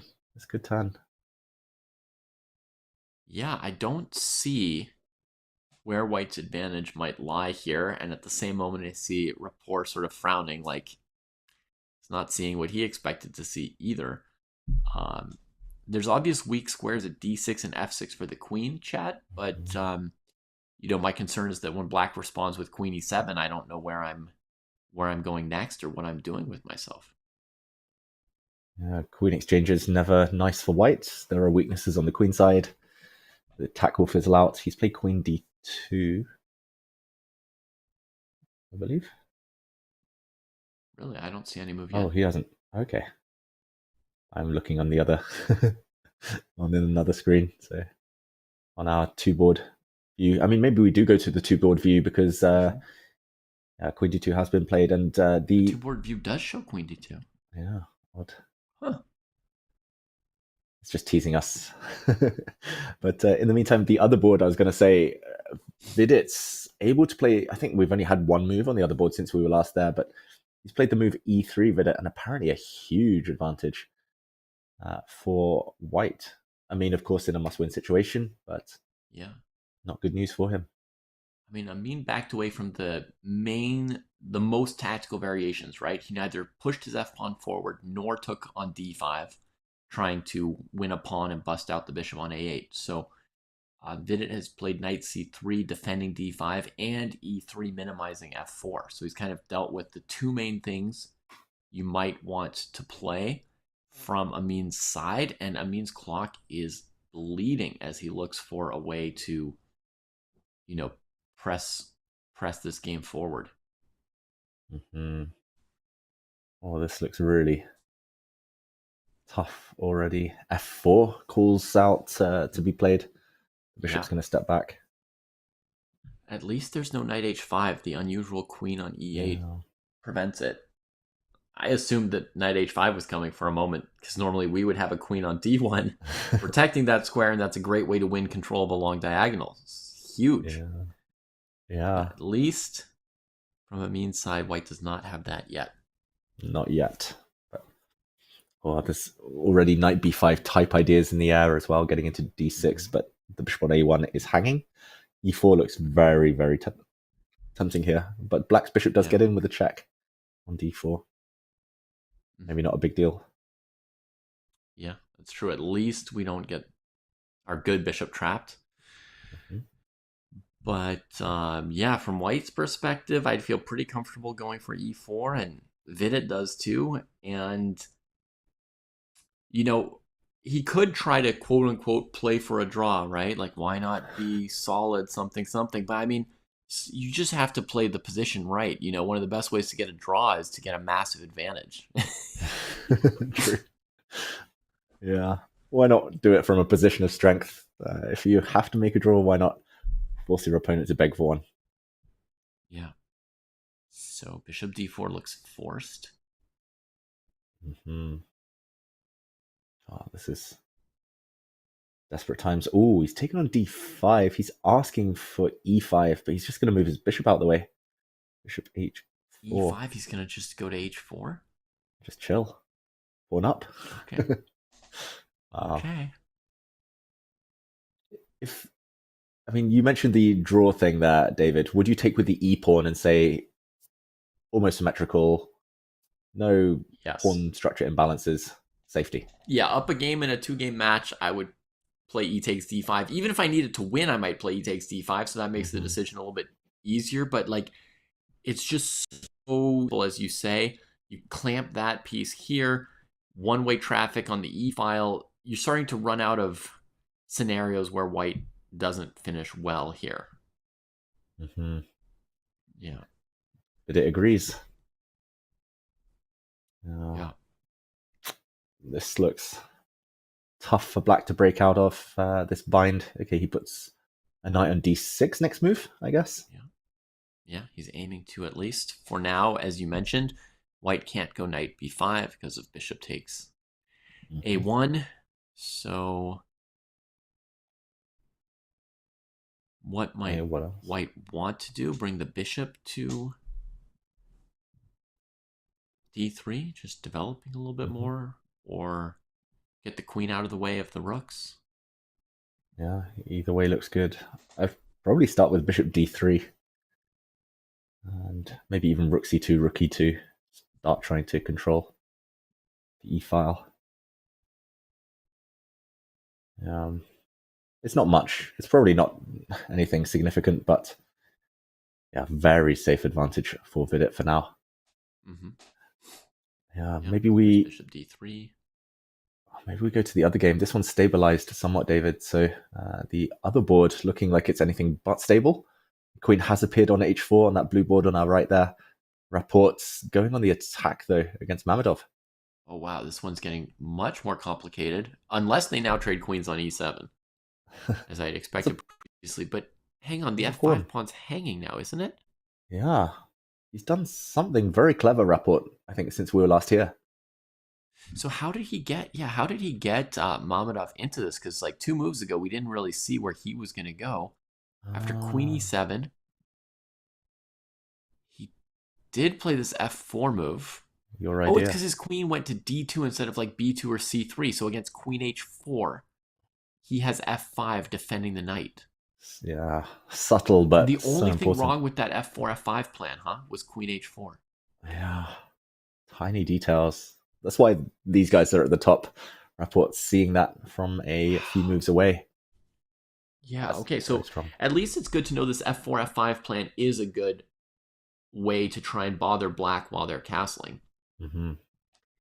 Black felt obliged to play f5 to try and stop it, so then he just tried to crack the game open, and if black takes on e4, he's going to push f5 next, right?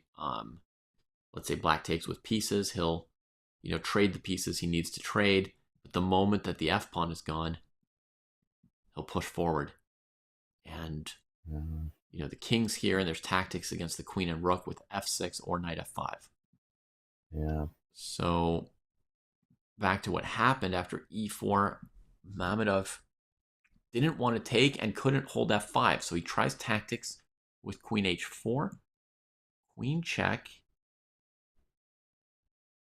and the queen came back. And I assume he could have just taken on e7 and taken the pawn on f5. And Rapport chose to keep the pressure with queen e5, and the game stays a little bit more complicated. I guess he wasn't confident with just one pawn, and he estimated his position was overwhelming. Yeah, I mean, you know me, by this point, I would have taken the pawn and been like, okay, pawn up in an endgame, just You know, it scores a level in the match. I don't need to win. I'll try and nurse that one to victory. I think the key detail here, though, is that after f5, black has queen c5 check, getting the queens off. Ooh, so he might need to play the fancy move c5 here. Whoa. Mamedov again with under a minute to fight this fight, right? Yeah, that is not a good fight to fight. Down to 1 minute against 7. White could also play the simplistic queen e4 and just leave the game to go long, but you're pretty much giving up on a knockout there. Mm-hmm. Also, maybe there, black has queen h4 again, trapping that knight on h6. And the f pawn would then be pinned after queen takes e4. Yeah, true. Mm-hmm. We should mention there's an exchange. I mean, I think he can win the exchange Rapport. So if he does play f5, allowing the queens to get exchanged, and after queen takes queen, knight takes f6 does trap the black rook, but after rook f7, it's unclear. I mean, this endgame, the black knight is so strong. The e4 pawn so strong as well. There's no open file for the rooks anywhere at the moment. And that knight's quite well placed. Yeah, 3 result position. Not be confident playing that. Yeah. So Rapport having himself a deep think. What do you think of c5? I mean, he must be calculating it. It's a basic tactical move. Yeah. Very cool move. Rook takes c5 though. How does white continue? Perhaps with f5 there, sacking the queen? No, there would be a rook f5 block. Well, because I've got the back rank as well, you know? That's so cool. Here. You take the queen. And now in some order, I play fe and rook c8, right? Like fe, maybe rook f5, rook c8. Whoa. Queen e8. It's just going to be equal endgame when this fizzles out. That's so unfair. Sack the queen, and such a cool idea. Yeah. Okay, I have knight f5 now. Pawn takes. Because against queen c8, I go to d6, right? Yep. And against ef5 now, I'm going to throw in pawn takes here, maybe? Yeah. Oh, but the rook can always then block on f7. Block. I was trying to remove the... I was trying to set up, king e7, rook e5, winning the full queen. Yeah. There's rook f7. It feels unfair. This deserves to win for white, but not quite. So they went another way, and they've had a bunch of moves, actually, instead of c5. Oh, really? It's very flashy. What did he choose to do? He played f5, allowed queen c5. Okay, so we're going to the... And he chose not to win that exchange. Did not believe in that at all. Wow. Captures a pawn. He's just playing a nearly equal endgame rather than that exchange up. I think, these top players, they're not that materialistic. They would rather have a position where they have kind of a clear plan. Here, white has a clear plan running the G and H pawns forward later. Maybe the white knight will, I was going to say step back to f5, then sit on e3. He goes the other way, of course. Black is still castle? Goes in. Black can no longer castle. The king was on f8. Oh, the king was on f8. That's right. Yeah. Oof.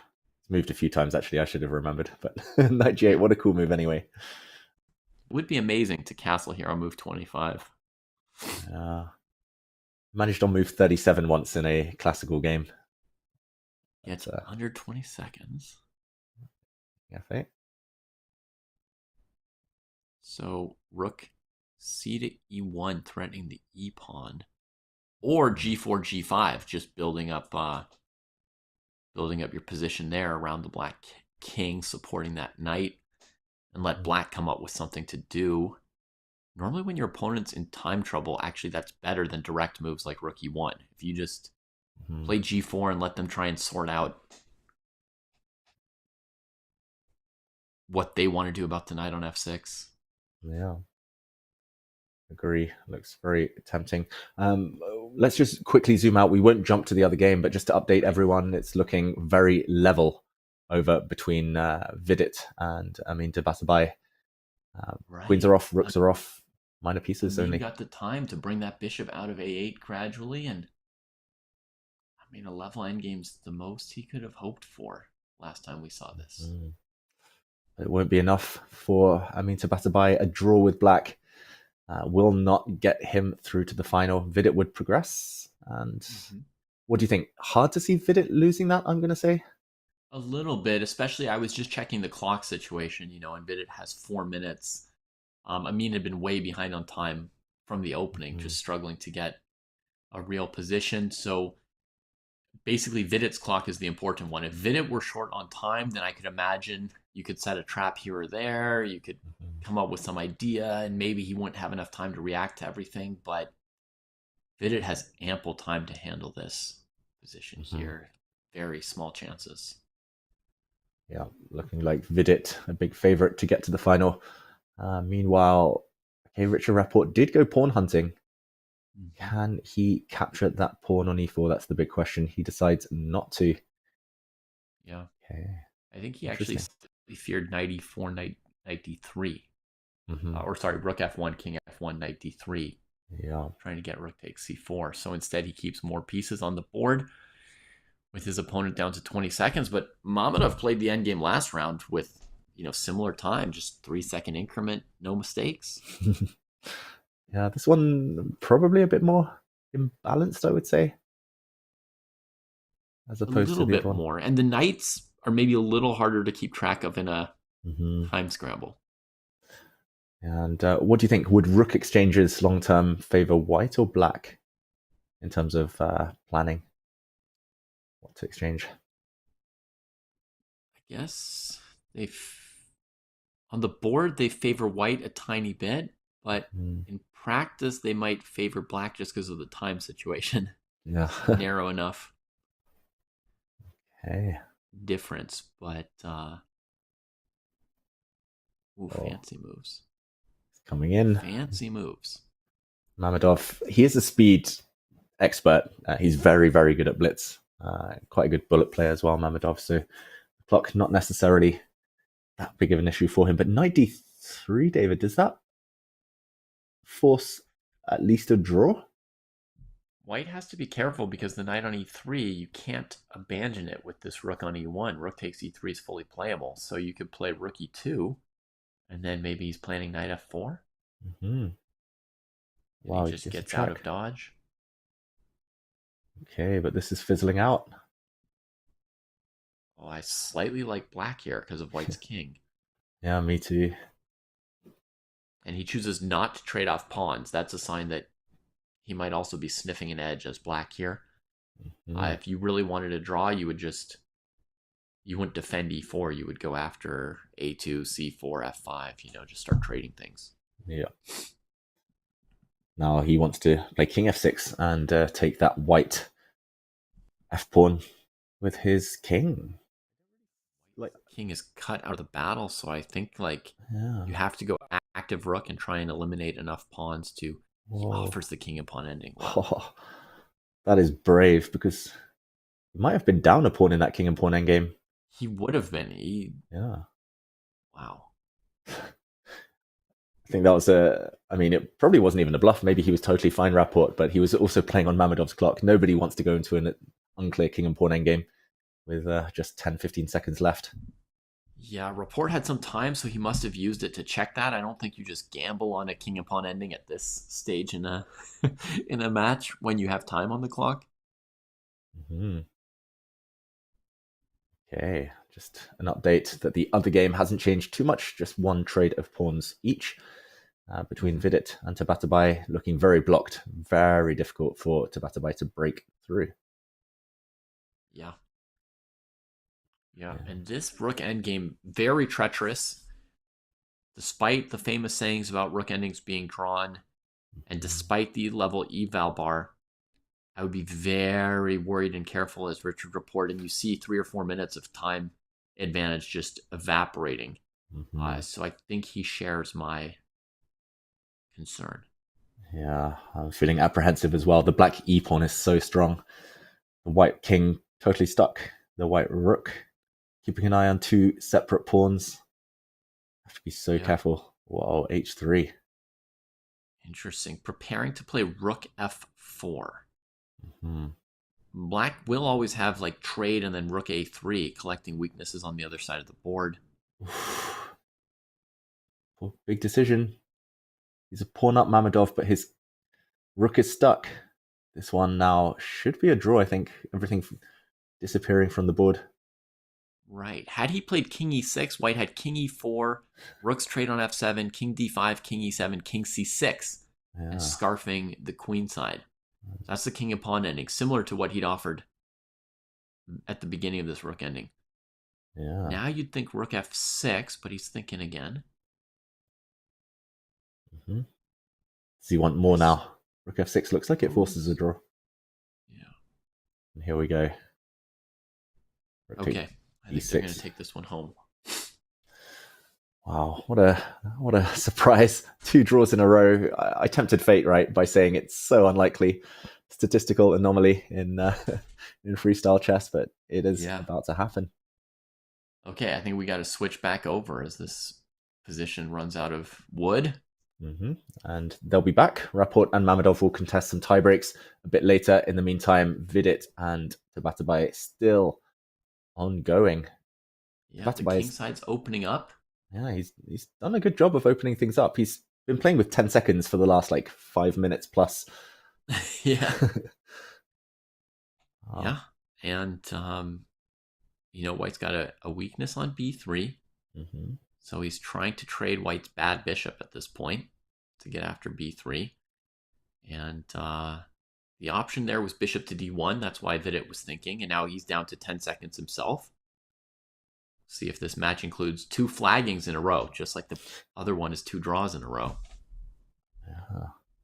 Black has this idea of knight d4 and transitioning to the pure knight versus bishop. Vidit gives ground rather than the trade. Yeah, the black knight would have come round via b7 to c5 if there had been that trade supporting the passed pawn on d4. Oh, Tabatabai is getting close, This is... Vidit down to 1 2 seconds. Either d4 or f4, he's definitely coming closer. Yeah, king f4.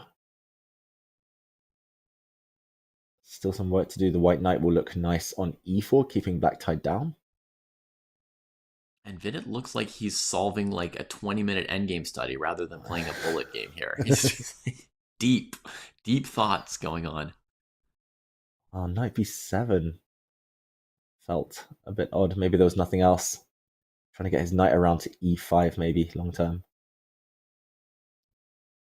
Vidit wanted to trade off his bishop for that knight. Mm-hmm.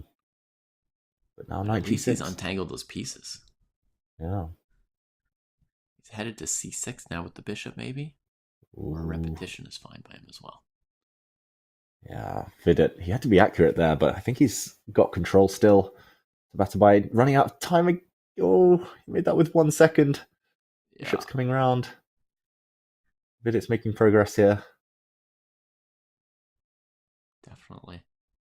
Oof. Bishop a4. Complicated. King e5. There's knight g5. Goes for knight b6. Oh, he doesn't have knight c4 here. He does not. He drops the c pawn. The d pawn advances. It's over. It's over.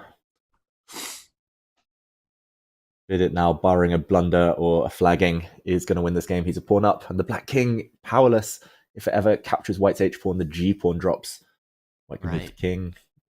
Yeah, that's why he didn't take on h3, folks, because knight g5 deprives him of his winning material. But if he never takes on h3, his king is simply trapped on h4 now on the side of the board, right? Nothing good about that. Ooh. Allowing the h pawn to drop, but maybe not the end of the world. Yeah, Vidit on an odd quest to h2 with his king. Amin still doesn't deign to take the h pawn.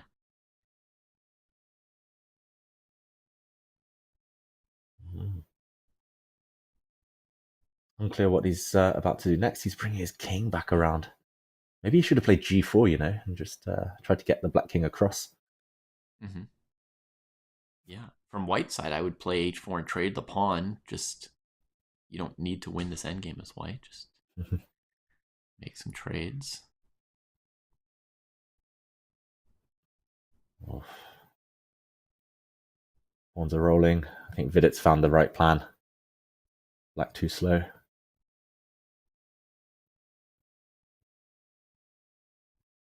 Knight on e6 stops the c7 push. Oh, knight Blockaded for the b7. moment. This knight's maybe thinking of going to e8 to gain control of the blockade square. There we go. It's a check. He's going to push that pawn through. I mean, smiles, shakes his head, and resigns. I mean, Tabatabai, the journey does end in the semi-finals. Vidit, no reaction from him. Looks like he's frozen, but he takes the win. 2-0 in the semi-finals, and we'll be seeing him later today in the final. One step away now from the golden ticket to Paris. David, that was great technique in the end from Vidit, who held his nerve.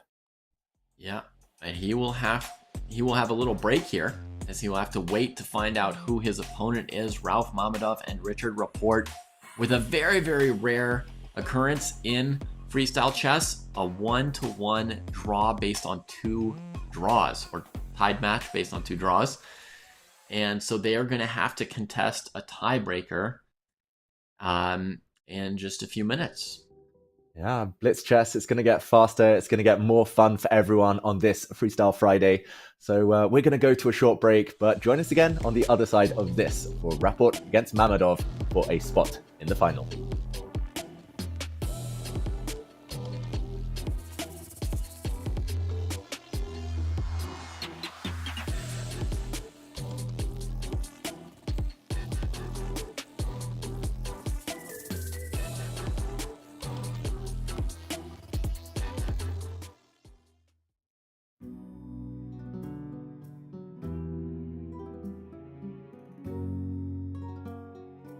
Chess, as a game and as a sport, is completely unique.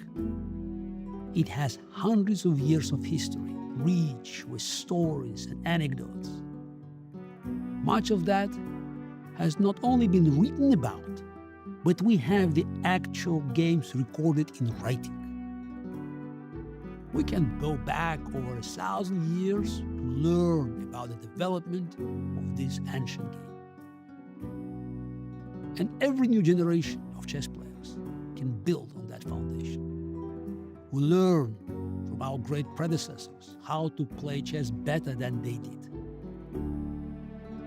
Isaac Newton once wrote, "If I have seen further, it is by standing upon the shoulders of giants." So, it is with great pride and joy that I present to you the games of one of my great predecessors, the brightest star of the West, the legendary Bobby Fischer.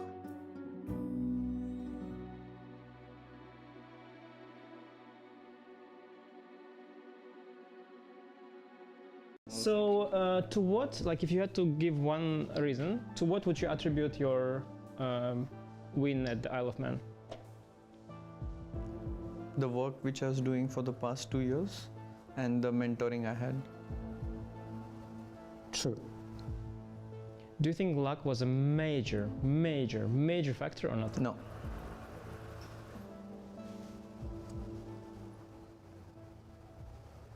Lie. I got lucky. You got lucky. I knew it. And at least you're self-aware. Okay, you got lucky. Okay. Hard work and dedication, people. Hard work and dedication. And major luck. No, but it's good. It's good. You're too happy. No, I like you, no, humility. It's good. Sagar asked me to ask this question. When you played King E3 against Hikaru, King E3, illegal move against Hikaru, did you do that on purpose? Did you realize it was illegal move? Of course not.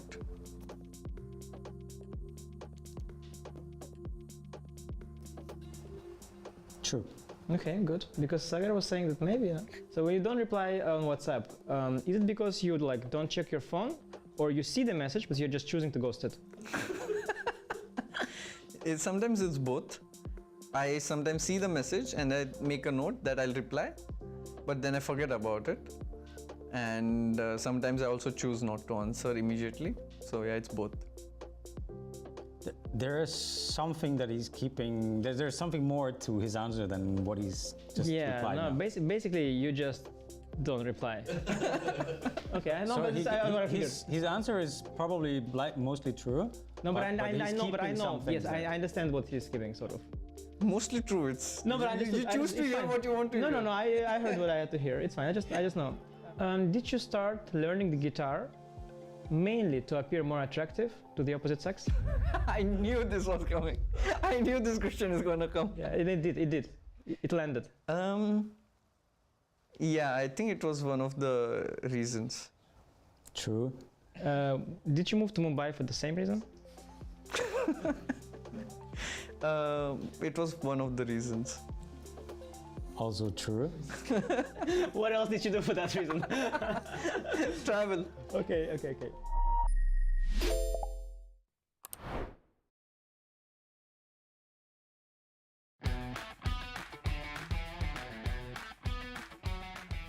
Welcome to How to Reassess Your Chess, the fantastic book that was written by the late Jeremy Silman. He recently passed away, but he has left a legacy of the concept of the imbalances that he elucidates so very well. This concept is really a game changer. Once you hear it, you can't really ever get it out of your head. A 1500 player didn't like to just attack, but Silman beat it into his head. Listen, you've got to attack when the king is stuck in the middle of the board. Looks like he might be able to take it back, but he said, no can do. Black decided to play bishop to c3, dropping a queen sack on the board. What kind of move is that? We see a mate threat that cannot be stopped, and of course, if you take the queen, rook takes, and mate on a stick. This is how Jeremy Silman's students play? Man, that's the kind of teacher you want to have.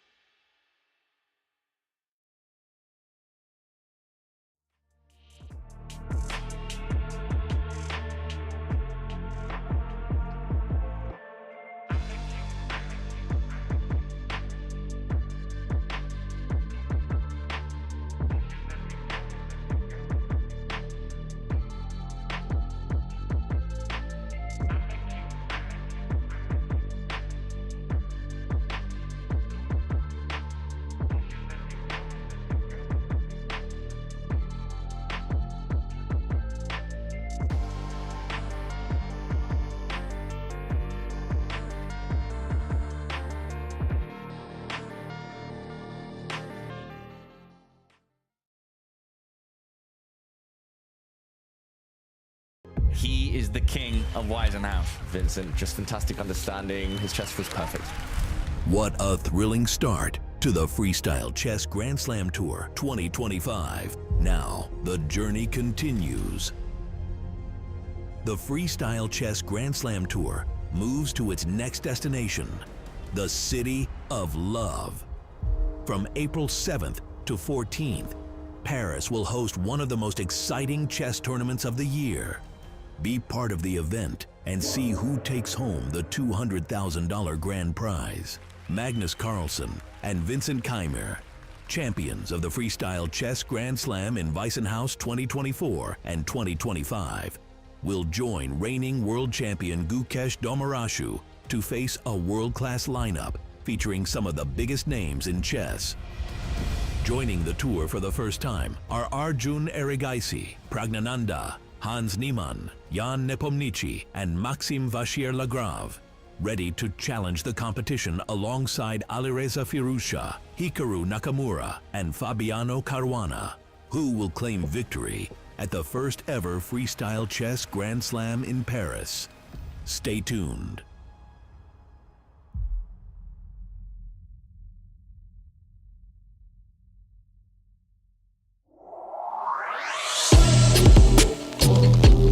Welcome back, everyone. It is the knockout day here at the play-ins for that Paris Freestyle Grand Slam. I'm David Howell. I'm joined by David Bruce. And David, it is tiebreak time. It's Blitz chess now, up next.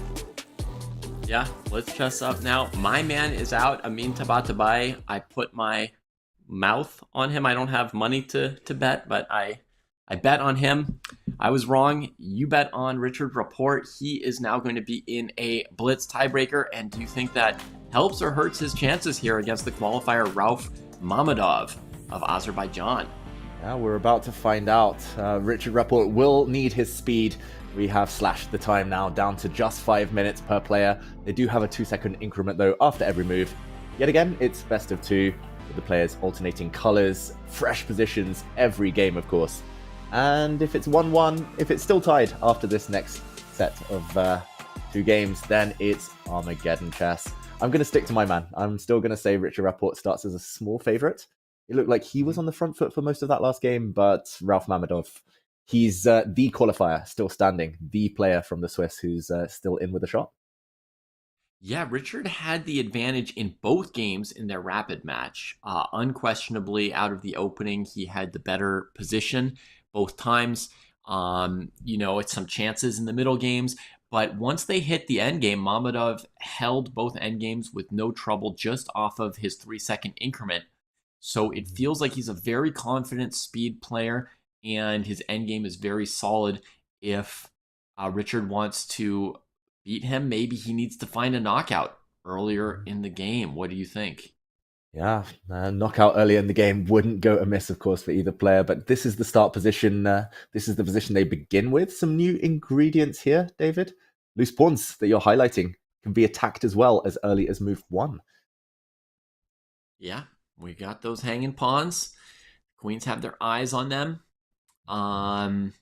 Sometimes you can just let the pawn go, and let the queen into a7, play knight b6, rook a8, and feel okay. Sometimes not the end of the world. But let's see, bishops on their starting squares. That tells me, center pawns are going to let my bishops out, so I'm happy to see that. I probably want to leave my c pawn in place and start looking at moves like maybe e4 and f4. Maybe I have a slight preference for playing on that side because it'll give some scope to my queen. Yeah, and e4 here on move 1 comes with a bit of risk because it would allow f5, the double attack, allowing right. the We've got black to be queen. ready for tactics. Allowing the black queen out. And like you said, a2, a7, you can sometimes let them fall, but normally it's only as long as your rook on b1, b8 in this case, as long as that is defended, giving you time then to jump out with a knight. So, okay, they do begin with this knight move, so preempting any potential attack on a2. Yeah, good call. A circumspect beginning from Rauf, knight b3. His first move playing as if he's black. Richard's first move, f5, playing as if he's white. That's my first impression of these two moves. Makes sense. Ooh. I was going to say they will be symmetrical in a moment when Richard plays knight b6, but no. That is a very ambitious move. That move is intended to later dominate that white knight on b3. That knight on b3, not necessarily that well placed. It's controlled by the black pawn on b6. Maybe black will play c5 later. But then again, the black knight on a8 now takes a bit longer to enter the game. So c5 actually has been played. There it comes quickly. And it was a fair bet that it was going to happen eventually, for sure, because the knight on a8 had been denied b6. It's going to want to come to c7. But Richard's already got the makings of the Yville, and it's so much more common in Fischer Random, right? I mean, coming up all the time. I mean, I must say I've probably only seen it a handful of times in kind of traditional chess in the in the kind of recent past. But here it's happening like once every day at least. This pawn structure f5 c5 or f4 c4. So Richard wants double fianchettoed bishops, but interestingly, he gave Mammadov the time to play bishop g2 and occupy this diagonal first. So now, if he ever plays bishop b7, white can trade. His rook gets weirdly placed. White can take over the diagonal with queen g2 with tempo. So, I don't know. Yeah, although now that diagonal has been blocked, so maybe he will go for the double fianchetto. Richard, he's put one bishop on g7, maybe the other will go to b7. And for Rauf, it might be, okay, he moves his bishop was going to say it might be time to get ready to castle on the king's side or the H side. Wow, he's provoked Richard forward though. Richard going, trying to play on the front foot now, c4, but given a question mark. Yeah, strangely aggressive move. To me, I would play knight bd4 in response and say thank you for, undominating my poor knight here. Mamedov takes, and Richard, instead of recapturing with the queen, tries to bring the knight out. Yeah, it makes its way from e8 into the game. Fair enough. So some lines start to open, and we start to clarify a little bit where the pieces want to go. Yeah, and white does have the option in the near future of castling to the A side, so keeping the king on this kind of left flank right now. I'm not sure whether that's something you could do yet, but watch out. If the rook ever lands on d1 opposite the black king, maybe there are some tactics in the air. Yeah, that's possible already right here. Could potentially castle queenside. If you trade on c4 as white, what you're doing is you're making it a little bit faster for Richard to castle towards the H side. That's kind of what he's got in mind. He just got his knight and queen out of the way fairly quickly. White looking to head to that side as well. Perhaps we'll have to calculate, queen c2, rook c1 kind of moves, but I imagine if black castles that white can castle with the knight on c7 undefended. Yeah, and a little bit to calculate if Richard does castle the black king. The e7 pawn is hanging, but I don't think it really should be captured, as there would have been no skewer on the e-file. Instead, he brings his bishop out. I think long term here, David, black's doing pretty well. Nice central pawns, nice squares, active pieces. Yeah, Richard's again trying to grab an advantage from the very beginning. If white castles H/kingside here, he's not going for the c pawn now. Probably he's going for queen takes e2. That's why the bishop's on a6. And so in this current position, a problem for Mamedov to solve. How do we get castled across this weakness on e2? Do we just play bishop f3 and then go on about our business, or do we have to fight with Richard in some way? And again, like the same pattern in both their rapid games, the time advantage just accruing immediately to Richard Rapport. Yeah, that's kind of been the defining factor of the early stages. It's like Rapport trying to get something going, trying to cook up some play, and Rauf just investing most of his time trying to neutralize things in the early stages. And he's done a good job of it so far. Bishop f3, very solid defensive move here again. But yeah, a 1.5 minute advantage in Blitz, plus a very pleasant position. You would think that this will add up at some point, David, that momentum definitely on Rapport's side.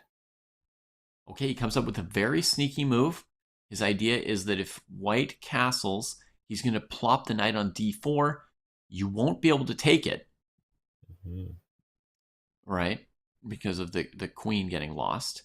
And once it's on d4, now you have to worry about knight c2, knight e2, and knight f3. And that's the kind of worry that's going to cost, white half a minute on the clock, and white only has 4 of those left to give. Yeah, and chooses to castle on this side. I said it earlier, but now it feels way more dangerous. Oh, the king's already getting stared down at. And also, I think this knight e6 move, David, was very sneaky, because I was expecting a more straightforward knight d5 move. And knight e6 is not as clear what the threat is, but it's also not as clear how you handle everything the move does. So yeah, white gave up on castling to the far side, and now is going to come under the gun on the c-file, and there goes white's time. Yeah, that's a good Blitz little tip there for everyone at home. Keeping tension, actually, kind of playing these mysterious moves often does confuse the opponent a bit more than playing super direct, where things could fizzle out very quickly, or at least the opponent will see things coming. I'm very surprised he's stopped now, Rauf Mamedov, because checkmate is threatened. It looks like c3 is the only move I can see, at least, to kind of prevent losing material. But maybe there was some danger there in the air. Bishop d4 maybe was the idea, but instead he wrecks his own pawn structure. He decides it's so bad, he hits that famous GM button where you just try and give some material damage control and keep the game going. Yeah, Grovel Grandmaster mode. That's what I call it. Grovel. Yeah. You know, there's this other move, Queen D3, that was on the horizon, right? But it seemed to always be losing to Queen A4, keeping the bishop defended. But just something to keep our eyes on, because, you know, there's counter checkmates on D7 and so forth. But what was wrong with C3? Maybe Knight D4, like before, right? Maybe it's just Knight D4, ramping up pressure against B3, F3, E2. Yeah. You know, I'm not sure, but he chose Bishop C3, takes, and now a fancy move he doesn't even recapture. Wow. Doesn't Bishop B2, Queen C2 like take things with check? Yeah. Maybe he's going to hide his king on maybe even A3, A1, and he's arguing that the black king is not safe yet on the D file. Some tricks. There's also like a very crazy Bishop D4 move. Right? And I think this would be a knockout if not for Knight D4 defends C2. I think. Yeah. I don't think there's another.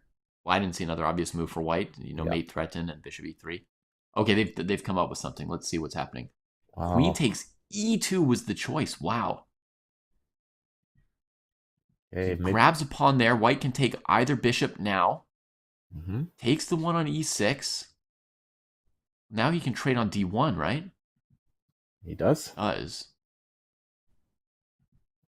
And best move find some kind of a brilliant move here with you know, black's up in exchange, but C3 is hanging, and D7 doesn't look like something you want to give easily.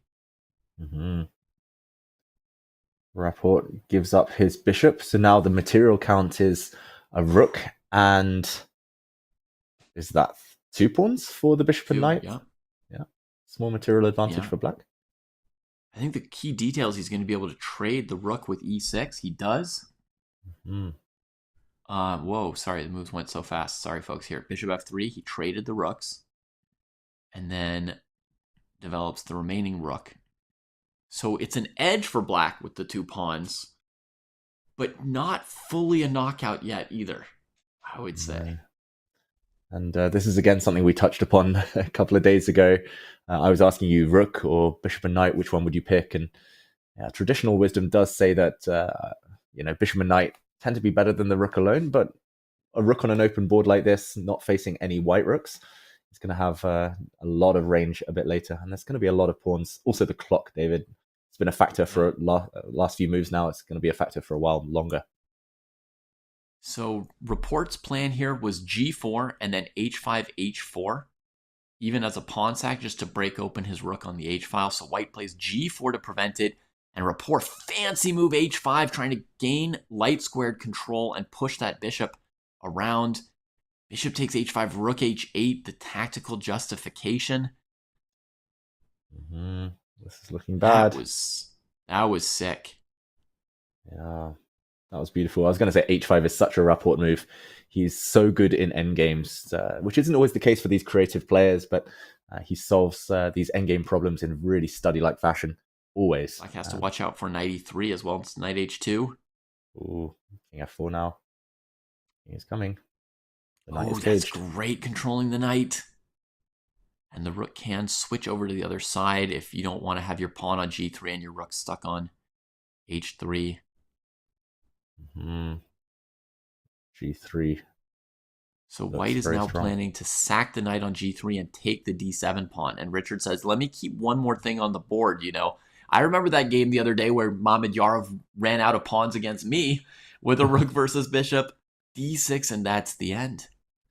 Yeah, D6, and Mamedov actually loses on time. His camera's also frozen, so I do worry about the connection there, but he had a totally lost position anyway. Richard Rapport, really impressive, upping the pace and just upping his play in that game, it feels like. And these are the scores currently, David, in the semi-finals. Vidit went through. We saw that earlier today. He awaits the winner of this match, and Rapport now up 2-1.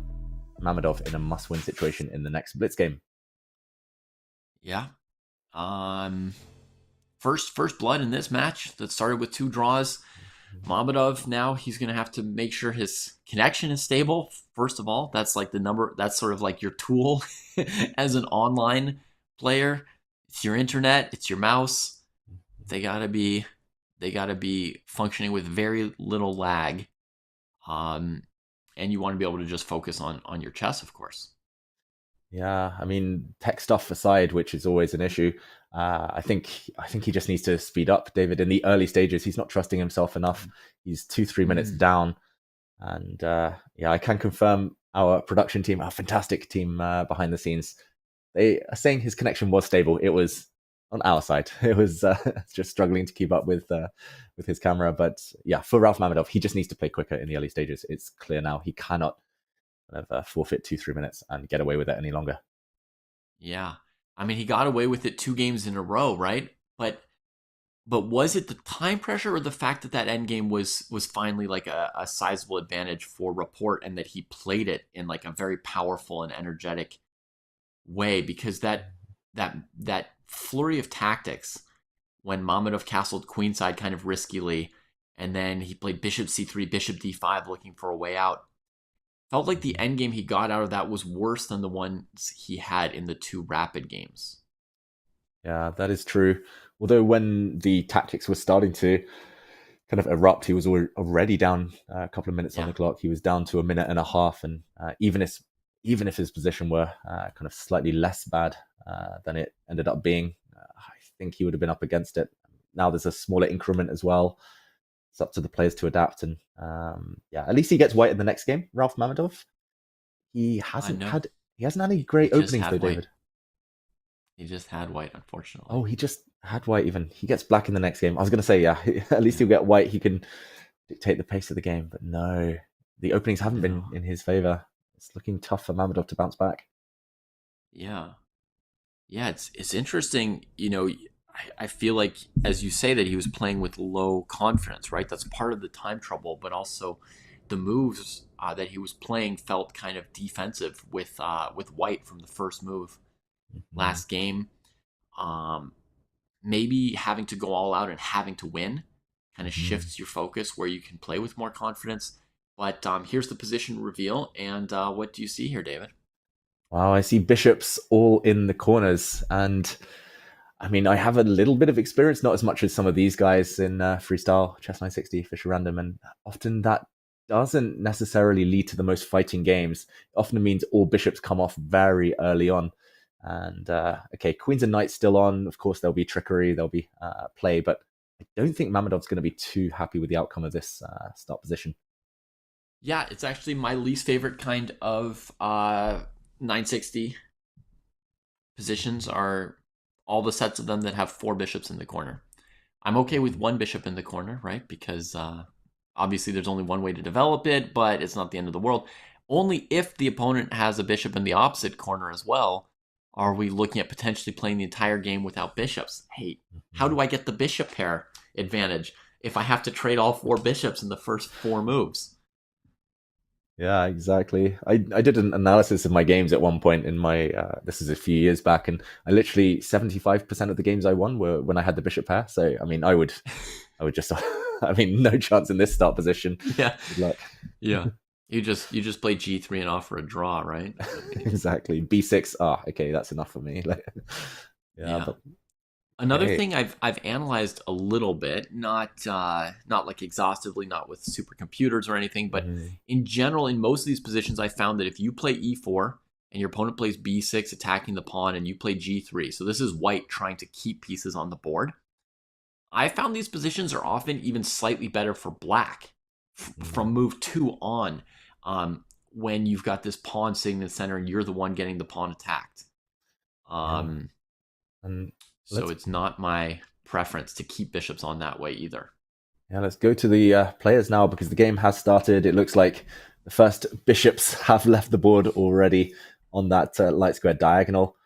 And yeah, the symmetry is really pronounced here. Although for Rapport, at least he got rid of the light squared bishops without forfeiting castling rights. If Mamedov tries to do the same and play a move like G6, he will no longer be able to castle to that side of the board. Looking symmetrical so far. Nice. Yeah, and sometimes you can put a knight on F6 and then play G6, bishop G7, and the pieces don't necessarily trade, right? There's still a chance they trade, but here, there's no knight coming to F6. White's queen takes advantage of that fact as well, and does a dramatic early centralization by choice. Yeah. Now, at least if the black knight on c6 ever moves, queen's off the board, Rapport will feel some element of safety there. Yeah, I don't normally recommend queen e4 type moves even in freestyle. Often you do get kicked around, but I do trust Rapport. He's my guy, and I guess he's just waiting to see how black sets up with the pawn structure before committing his own knights, committing his own pawns. Yeah, I mean, if we wanted to keep bishops on the board as black, you could play a plan like d6, e5 and keep a really bad bishop. But then basically you're just creating an advantage for white, and these knights will be happy to hop on that light square advantage that you're handing white over. If you play moves like e6, trying to harass the queen with d5 or f5, you're weakening your dark squares in advance of eventually having to play g6. It's not simple, and again, we see Rauf investing too much time. Yeah. I mean, credit to Rapport. He's asking kind of unorthodox questions, difficult questions quite early in these games, I feel. But yeah, Mamedov needs to speed up. Whether it's, okay, I was going to say whether it's knight g6, whether it's e6, whatever. But h5 I didn't expect. Yeah. I had come up with a plan of h6, knight h7, knight f6. And then it finally occurred to me, the queen can take your knight midway through that maneuver. So you can't bully the queen out that way. And then I was thinking of something similar with d6, knight d7. But I think actually Rapport could trade bishop for knight. Even if black could play knight f6 in this position, he could just play bishop takes f6 and be pretty good. Yeah. And we find out the first step of the plan from Mamedov, knight to e6. Maybe he wants to put the knight on d4 and then play g6. But Rapport beats him to it. Gets a knight in the center first. Yeah, and frankly, I don't see much good or advantage coming from this pawn on h5. Maybe it was just to develop the knight without white being able to play queen takes h7. And that said, the move queen h7 doesn't look that bad even without a pawn there, does it? Yeah, it looks like it might just win a pawn. I wonder why he didn't play that on the last move. Would that not have been a clear pawn on h5 that drops off? I mean, double attack, no? Yeah, I mean, we have to defend this. I think probably we castle queenside. And then after queen takes, is there g6? The bishop's defended on a1. I guess greed wasn't, I mean, it's just not his style, I guess, Rapport, to get greedy in return for 3 or 4 tempi. Yeah. Doesn't need to. I mean, it doesn't look bad for white either. It's possible. So knight d5, queen b7 is the choice. Okay, that's an odd one. The queen isn't defended on b7. So there might be some knight e7 tricks later. Like f4 looks super tempting. Queen h7, again, possible. He develops his knight. He just brings the next knight out, saying, hey, if you don't play g6, we'll just keep outposting knights. And I feel like g6 is forced, even though it's not desirable. And finally, Rauf agrees. And now his castling privileges have been revoked, but his position is solid. Yeah, very solid for black. Not sure how healthy his clock timing is. Again, 1.5 minutes down this early in the game. But big decision now. Where are the kings going? Mamedov, fewer choices, but Rapport jumps back with his knight. Okay. Engine didn't like that one. Eval bar. Ooh, he castles trading some wood. Yeah. Trading now, though, opens up the black rook on the d file. That might be counterproductive. Yeah. Okay, this is probably the best position he's had in the early middle game so far in this mini match. Next knight twirls, and I agree with you. This is the first position where he wasn't in trouble, so take it. His rook feints towards the center, but he still breaks with h4 the moment that Rapport castles to the opposite side. And I have to say, if I'm up a game in a match, I think castling to the same side as your opponent is the more conservative option here. So maybe we're about to get some juice going with the knight on g5, queen on b7. Pawn could come to h3 at some point. trap the queen on h1. Oh, Rapport, he kind of flinched there visibly. I think he missed this move simply. Knight to e5 into f3, and that white king in the corner is getting mated in a lot of variations with the rook on h8. This is turned, David, like 4 moves ago, this looked dead level. Now it's big advantage black. Yeah, so do we trace that to castling, or did e3 make it worse by weakening the f3 square? Let's go to the root cause, castling. I agree. Castling? Never castle anyone. It's always a bad idea. Yeah, I mean, black did play this aggressive move earlier, and then you sort of kind of justify it and increase the complexity here. Mm-hmm. And now what are we doing as white? You know, he's not throwing an attack against black's king, so why did we go opposite sides? And for the first time all match, Richard Rapport has less time than Rauf Mamedov. Yeah, this has turned. And sometimes it's that case as well, like your position, you like it so much, it looks so good. White's knights looked kind of aesthetically very pleasing. But suddenly the kickback starts, the white knights might get hit. Suddenly momentum, the white queen retreats, and rook h8 looks very healthy. Oh, he just takes the pawn first. That's just as good. The knight's coming back where it came from. Rook h8 was somewhat complicated because of knight e7. So, as well as maybe h5, right? Trying to get black to plug the h3 pawn. So, again, some wild complications. f5, and white's got one way out and finds it. Knight e7, safe shores of the endgame.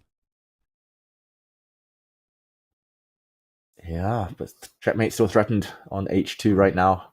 h3, g5, forced. So I think king g2 is the only proper defense here. Yeah, but as you said, safety, I mean, it's all relative, but I think he will take this position any day of the week rather than that position with the queen still on the board getting attacked. Rapport. Yeah. Great spot, knight takes e7.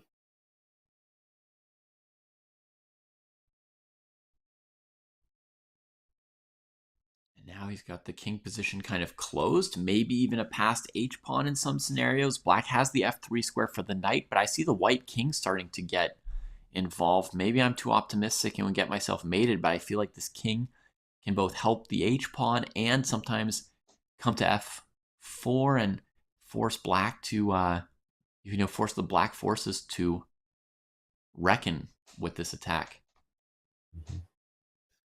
Yeah. Pawn on h5, knight on f4 looks almost unbreakable, that configuration. The rook will come to the d file. Rauf Mamedov maybe in a bit of trouble now. h5, great start. And yeah, it's level material, but I just don't feel the coordination in black's position anymore. Knight and f4 just kind of weaves everything together here, David. This just looks fantastic for Rapport suddenly. Improves the rook on c1, just taking it easy, simple moves, and he's got a small time lead again, so he looks okay at the moment. Knight into e4, back towards where it came from. And okay, 1 minute versus 1 minute. The good side for Rauf Mamedov is that he's been here pretty much all day. He's been playing on the increment for most of all of the games, but for Rapport, he's normally had a bit of time in the bank. Maybe the nerves will kick in. I don't know if it's just me, David, but the closer you get to the finishing line, often the more nervous you get. Yeah, I think that's the case for a lot of players. Knight e4 at least keeps the white king at bay, keeps white honest about the f2 square. I think it was a pretty reasonable maneuver. Now he backs off from that point. The big question is going to be rook d5.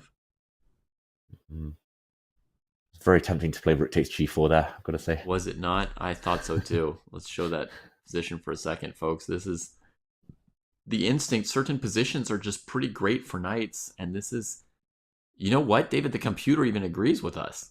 The white king's going to come to g4, and it's just a position where the knight's, almost as good as a rook, and we make some passers and take control of the game for white. Yeah. Wow. These computers these days, no longer materialistic. Really? They used to be so famous for it. I know. Exactly. Just not even that long ago, but 2 yeah, seconds. now. Oh, Rapport. 0.8 seconds.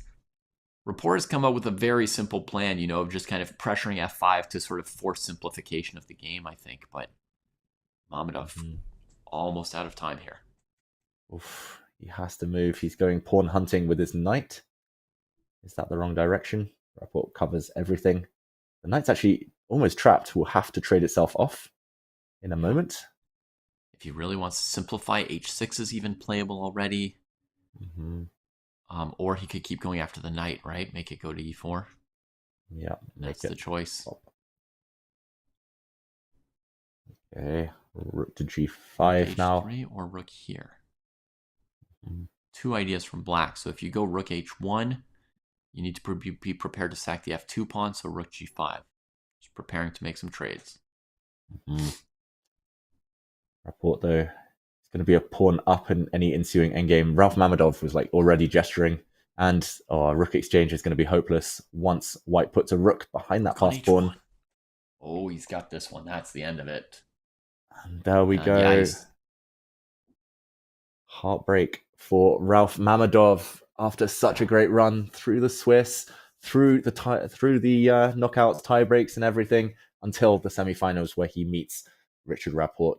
And Rapport progresses to the final against Vidit. A smile there to end that, and he'll be back in action very shortly. David, I feel like the end happened so fast with just the seconds on the clock for Mamedov that some people watching may be curious, why did he even lose or resign right there so suddenly? Don't you keep going forever when you're in a must-win situation? Why was it the end?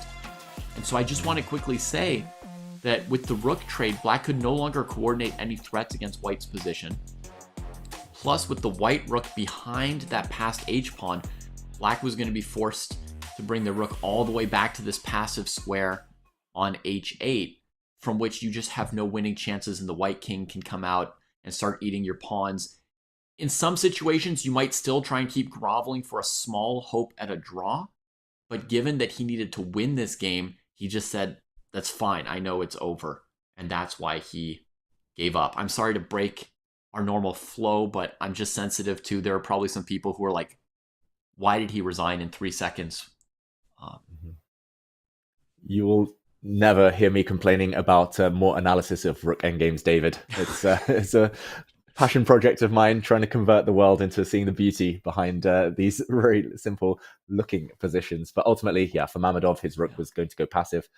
So he decided to end the suffering before it really began.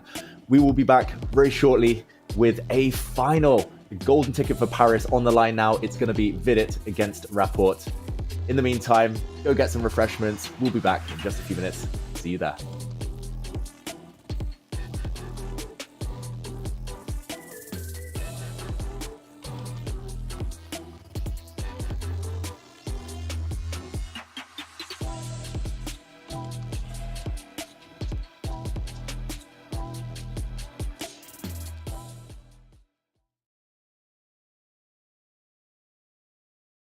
I want to get a few truths in first. Okay, do you think you are a good dancer? No. Lie. What? I knew this. You are a terrible dancer, but you have high confidence. That's important. So you are decent. I actually think I'm a bad dancer. It's one of my pet peeves. No, but I knew that it's gonna show that. And please. Wait, so, I have to make moves also. It's time. It's time for the question.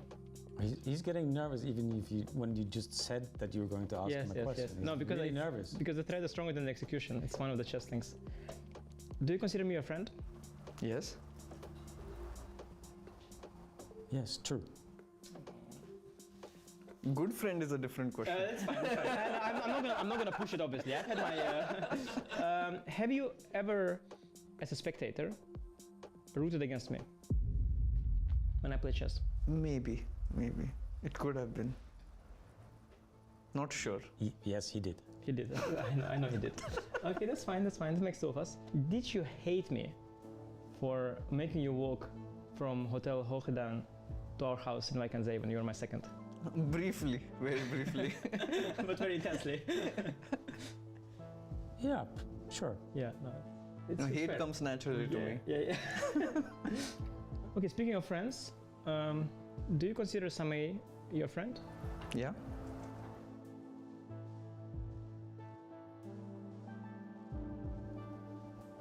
True. Oh, I thought it was gonna say. Yeah, I wasn't sure. Do you? The long was really. Okay, but that's an easy one, but the hard one now. Do you actually find him funny? Yeah, he's extremely funny. Sometimes. Do you consider Sagar Shah your friend? Yeah, very good friend.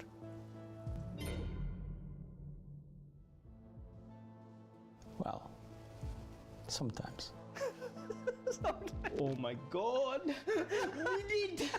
Look what he has done! He just lost the pawn and the friend too! Okay, no, but it's fine. Do you think Sagar Shah is a good commentator? Sometimes. Sometimes he gets very excited, but I think most of the time he's a good commentator, but he has to learn the variation in pitch. Like, not always be on extreme excitement. So much criticism. We got an expert on commentary here. I have told him, so it's fine.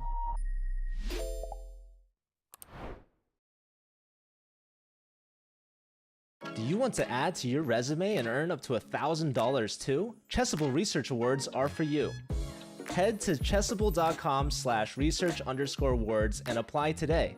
The application is 10 questions long and some questions are easy, like what is your name and what is your email address?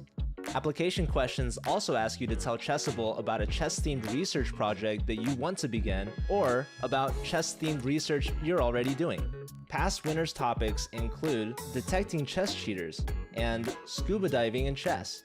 Applications are due by May 15th and winners will be announced on June 15th. If you win, you will work with a faculty member on your research, then submit a blog post about what you accomplished. So what are you waiting for? Start your application today.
Hello everyone, welcome back. It is final time here on Friday and with freestyle chess in full flow right now. I'm David Howell. I'm joined by David Bruce, and yeah, we've whittled it down to 2, David. What a journey it's been, but this is the clincher. This is where they need to bring their best. Yeah, this is the finals. If you've played well up till this point and you win, it may not serve you anything. So let's have a look at what they've done so far to get here. We'll start with Vidit up at the top of your bracket, folks, in the first round up against Dingley Ren. It was a tough match where he had small advantages in 2 games, managed to convert one of the 2 to take that match 1.5, 1/2 in regulation rapid. Then he went up against countryman Pranesh, teenage phenom with incredible tactical vision and quick tactical vision. Came out ahead again. And Vidit progressed to the semi-finals. We saw that earlier today. He took down Amin Tabatabai. Some wild games there, some crazy stuff. Vidit rewarded, especially in the first game, by his courage, playing what resembled a reversed King's Gambit, even more dramatic. And that's how he made his way to our final. Meanwhile, Richard Rapport, pretty decent run as well for him.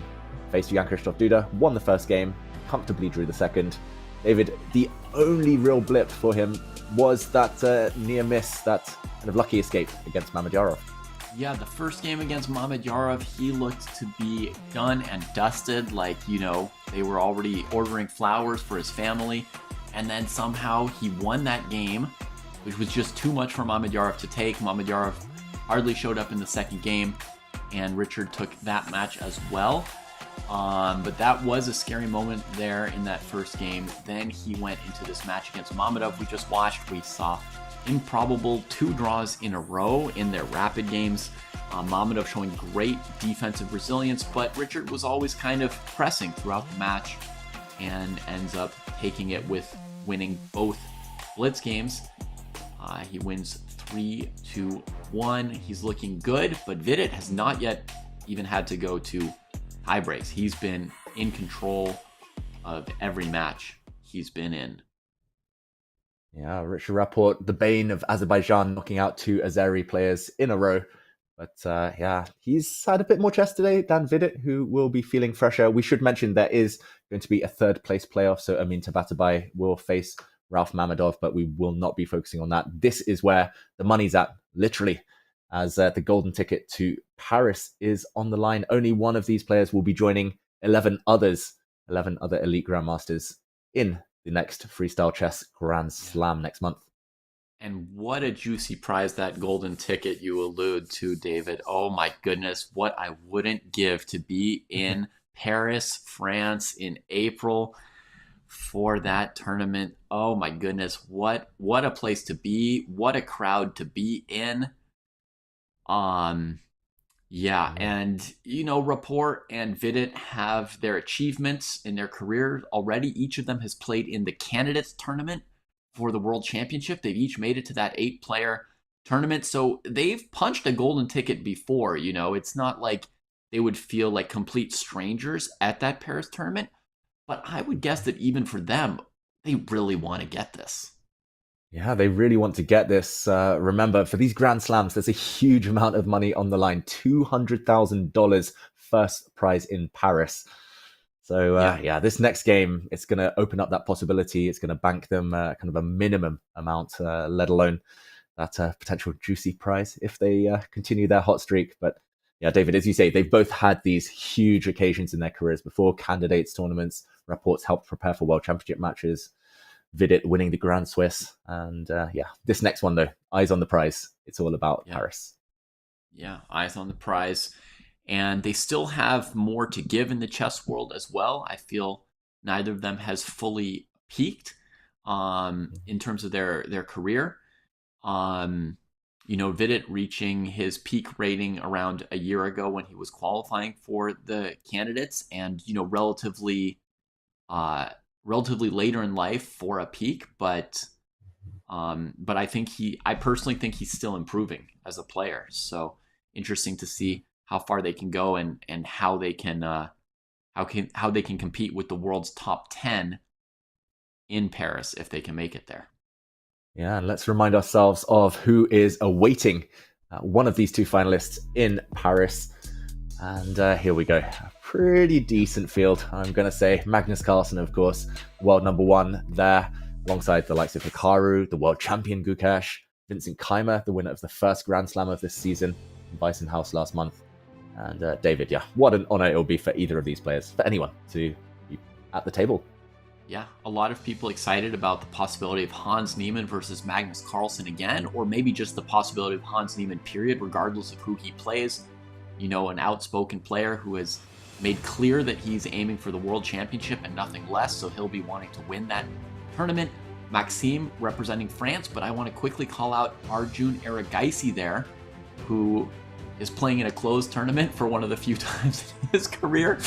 And he has just won a third consecutive Freestyle Friday while we have been watching this event. So he has won it 3 weeks in a row. Today he won it ahead of Magnus Carlsen, among other luminaries. So he should be very ready for the stage. And we are ready for the position reveal. Yeah, and check this out. It's not normal chess, it's not traditional chess, but it's close. It's 6 of the 8 pieces starting on their normal squares. It's only the rook on c1 and the bishop on a1 that have been shuffled, switched. David, this means the players, I mean, it's surely going to transpose to a normal looking type of opening with fianchettos on the cards. Right, it should be pretty close to a normal opening, so we could get, you know, a Sicilian defense with fianchettos. I feel like that would slightly favor black. I think with Richard Rapport, the creative player with the white pieces here, we could see another birds opening. Just because, for one thing, he's been playing the birds all day, so it's going to be on his mind, right? And for another thing, I mean, of all the obvious openings where your bishop on a1 is going to be well placed, I feel like it would be the birds more obviously than d4 and e4 openings. Mm-hmm. Yeah, especially d4. I somehow doubt that will happen. It just doesn't feel healthy for the bishop on a1, although there are openings where you do fianchetto with the pawn on d4. Right. E4, that pawn immediately gets hit, as you mentioned, so black will gain a tempo, maybe before transposing to a Sicilian. Maybe b6 first of all. You have to decide how to defend, and next move c5. Nice idea. Nice idea to throw in the b6 tempo first and just, you know, have white play an uncomfortable move, right? Knight c3, d3. There's nothing that we'd love to play against b6, actually. Mm-hmm. So what do you think? Another bird, maybe? I would love to see it. We might see one of those retties where both sides just fianchetto everything and bishops on the long diagonals, and it becomes very slow, very stodgy. But I'm hoping for something spicy. I would love another birds opening. F4, move 1. Go for it, Richie. Yeah. I mean, I feel like the English opening would be another appropriate opening that he could potentially do with the bishop on a1, aim for c4 because there's already a rook behind it, and then expand with b4, play knight f3, and eventually fianchetto your bishop without trading it.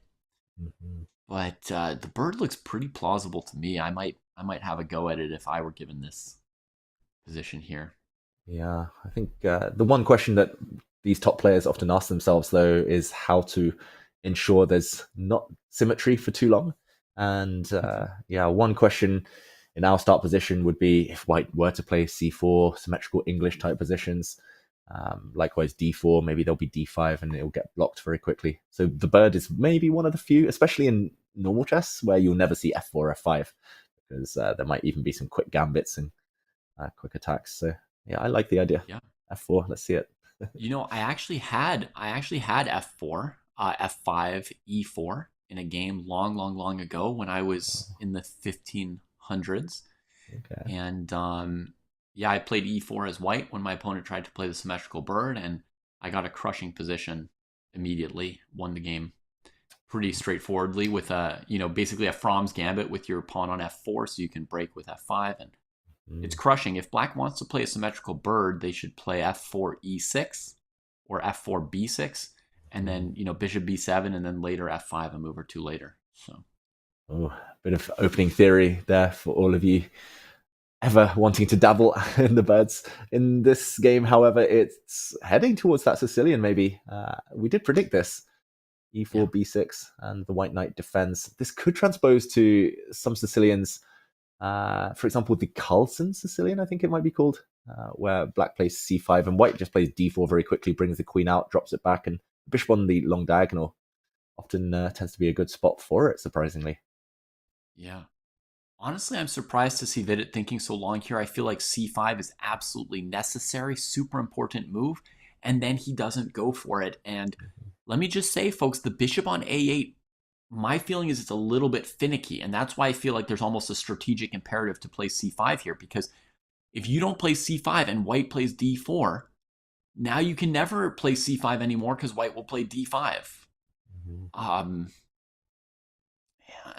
it's basically just like a strategic advantage. Yeah, I'm inclined to agree. I think the reason he didn't play d4 on the last move Rapport is because he wanted to avoid being pinned by this bishop that's just come out. But yeah, I mean... So he feared these kind of like bishop b4 moves going after your e-pawn immediately. Yeah, and suddenly the bishop on a8 looks really well placed. The bishop on a1, much less happy. Right. Okay, so he must have calculated a little bit precisely during that minute or so that he spent on e6, Vidit, and convinced himself that white couldn't yet play d4 there. Now he comes bishop b4 and knight b5. Freewheeling knight from Rapport. Unclear what the plan would be after this computer's, c6 suggestion, which, I mean, you don't need to be a supercomputer to calculate knight a7, rook c7 doesn't look good for white. But we get development. Yeah, development instead, knight c6. Maybe not the best, not a tempo gainer. Now, white does have the option of playing moves like, I was going to say a3, b4, or in this case, c3. c3 is surprising to me, David, because bishop on a1 is really screaming now. Yeah, I thought a3 was obvious. You said a3, b4 or a3, d4? Or both. Either or one. D. Either one, yeah. Take your pick. Yeah, I thought a3 looked very good for white here, and that was sort of the point of knight b5. So clearly, I'm not in Richard's mind at this moment because I didn't realize he would want to take it this direction. Yeah. And he's offering to double his own pawns after the move a6. The white knight only has one retreat square on a3. That could be captured, but it would open up the bishop on a1 potentially. It would accelerate white's development. The pawn on a6 as well for black would be loose. So, okay, he's built the big pawn center. I quite like what he's done, actually, despite that awkward bishop in the corner on a1. Yeah, it's tricky because he's definitely posing some questions for Vidit, and in general, this position looks like one where if Vidit played a normal French and white got an advanced French, despite the bishop on a1, it feels like it wouldn't be the most convenient transposition for black to the French. Oh, yeah. Well, he's offering it. Goes for it, though. That's how commentary works, right, David? Like, we suggest something, we're like, oh, it looks a bit dubious, and then, of course, it lands on the board 1 second later. Queen a4. I mean, I'm not predicting anything this game, David. This is pretty surprising. There's, other than one b6, I don't know that there's been a move I've predicted this game. Yeah, maybe knight c3 from white on move 2 we could have guessed, but yeah, other than that. Okay, knight takes a7, big threat. How to guard against it. Yeah. Normal chess, which is almost the same as this, just the rook and bishop. Black would have bishop d7 and the move would be stupid. So that's why it's surprising. And again, you have to be creative to find this queen a4 move, whether or not it's good. If black plays a6, is he still going into a7, I guess?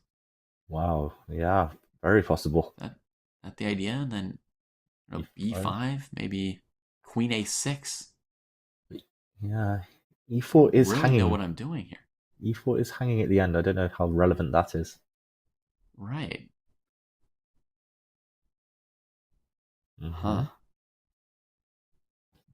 Bizarre. Totally bizarre. Actually, it's the white queen trap in some of these variations. Maybe not. Queen takes a6. I wanted to play knight takes a7 there, take everything, and bishop c6 to trap the queen with rook a8 next move, but in this position, knight... You want to trade her there, huh?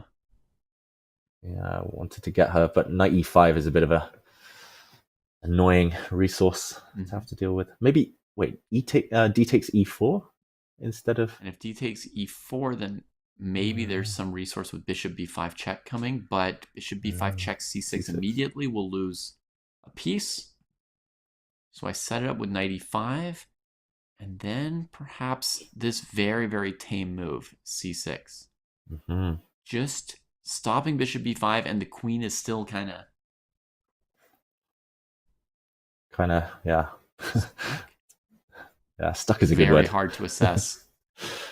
Wow, and he doesn't go for it, Vidit. After long thought, we get a very controversial move, king f8, getting off that diagonal. I mean, maybe he just realized that castling in freestyle chess is hard, so why castle, why bother? But, I mean, here castling is pretty straightforward, you would think. Okay. You know, my friend Jesse insists that he can't figure out how to castle in freestyle. He's a grandmaster, right? He says it's too hard. Like, he can't figure out the rule for castling. So he would be the kind of guy who in this position here would say, like, how's black supposed to castle? Yeah, right. Remember, folks at home, you castle onto the same squares that you end up on in regular chess. That's the trick. That's the secret. So often you zoom across half the board or more, but you always end up on G1 or C1 with the white king and G8, C8 with the black king.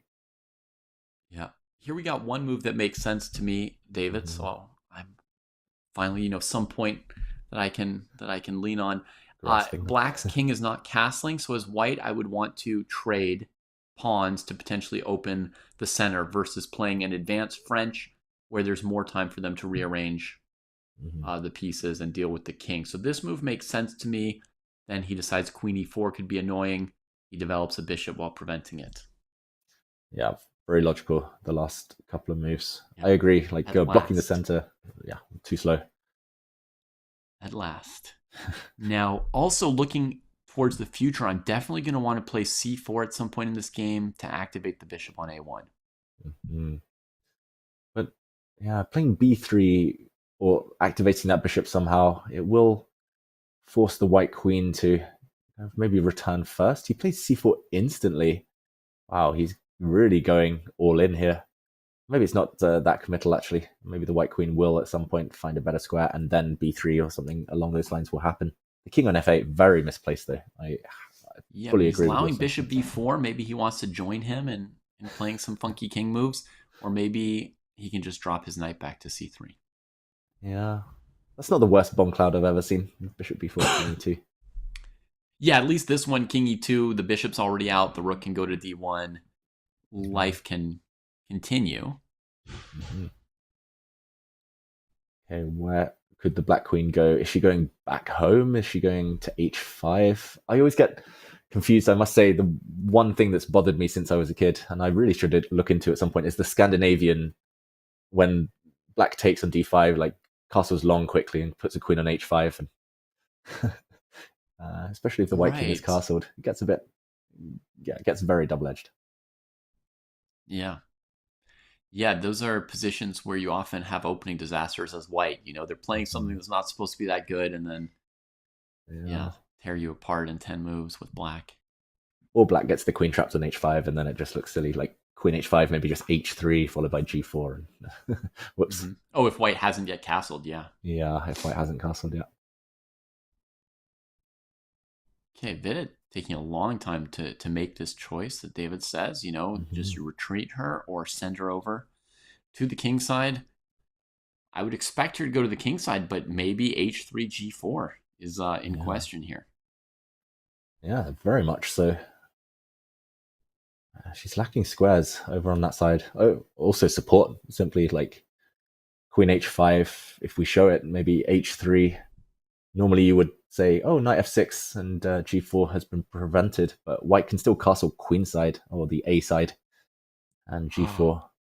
By surprise, and then g4 can come quite quickly there. Eval Bar hates it. What have I blundered? Somehow white's blundering something, which makes no sense. The position just looks extremely pleasant for white. Maybe knight b4, something along those lines, but just looks very good for white visually. Yeah. Chess is hard. Freestyle chess is hard. Very confusing. And Vidit starting to think too long about this choice here. Finally, queen d7. Yeah. But he's down 5 minutes on the clock now. That's a third of his time. Yeah, for anyone wondering, knight takes a7 is not a free pawn. Black will have the move rook to a8 with a pin. I've fallen for that a couple of times when I was a kid. I went pawn grabbing and got pinned. And if I'm perfectly honest, once or twice as an adult. Yep. Confessional time. Okay. What to do now? Are there tricks in the position? Like castling would be standard. Yeah. Knight f6, I'm guessing. There we go. Knight f6. Anytime Vidit, if you could castle, this would be the one game that looked like standard chess instead of freestyle, but you just had to go king f8. You know? That's going to come back to haunt him, I have a feeling. I was going to say, like, whenever there's tension between the queens like this, it just feels like there's some tactics in the air for both sides. Right. It's a good idea to keep your eyes on them. Yeah. One thing I was calculating last move was that if black plays a6, knight c3, the pawn on d4 seems undefended. And to some extent it is, but the queen on d7 is hanging. So knight f6 is one step for black towards being able to do things. The queen defended at least. Yeah, if the white bishop on a1 were anywhere else, like e3, then this would just be a decisive advantage, I think, with the black king unable to castle. But still some work to be done to organize things, make the pieces happy. Right. I mean, as black here, I know it's Richard thinking, but as black here, would you be looking at g6, king g7, or, h6 and somehow putting the king on h7 despite the bishop on d3? Or would you just try to play the game with your king here, maybe play h5, h4 to develop your rook? Yeah, probably I would have said that latter option, just developing the rook out somehow.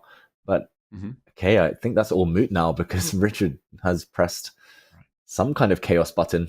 That's a sacrifice. Yeah, he has, but it's still very important wisdom from David Howell here saying, maybe keep the pawns on f7 and g7 as a shelter for the king and find some other way to get use out of your rook rather than making some weaknesses in the hopes that you're organizing the pieces. Yeah, I mean, I guess h7 is covered as an escape kind of route for the black king, and g7 not entirely safe with the sniper on a1. So he's in danger here, Vidit. Ivar says black is totally fine, but this is the type of position that he could collapse very quickly if he's not careful. Knight b4, good move. Richard thought quite a while on this choice, d5, to explode the game and give the pawn rather than first trying to improve the bishop or put a rook on e1, right? He just goes for the action. And now the pawn on d5 looks super dead. Bishop on d3 is threatened as well, and perhaps a6. So he'd better have a follow-up in mind here, David, because it's precarious. Yeah, precarious. And the blue arrow appears that kind of signal of doom, I'm going to call it. The blue arrow shows that white's best move is to play d6. I don't think that's so difficult in itself, David, but the consequences still mightily unclear.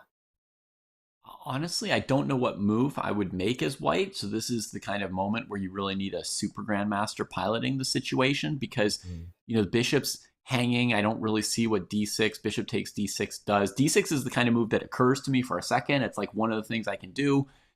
But I can't play knight takes d6 because my queen's hanging on a4. So I see like d6, bishop d6, and I say, well, what does that really do for me? My bishop's still hanging.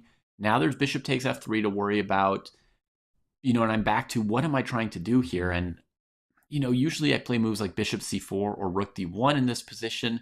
Then I'm going to calculate a6 and probably be unhappy. And me personally, I'll probably just flail around and never find a move. Yeah, I think I would just ask for a take back and not play d5, which was very committal. Like white could have just developed and totally fine. Rook d1, like why kind of go for things? But maybe d6 here, is it based on concrete stuff? Like d6, bishop takes d6, maybe white has bishop f5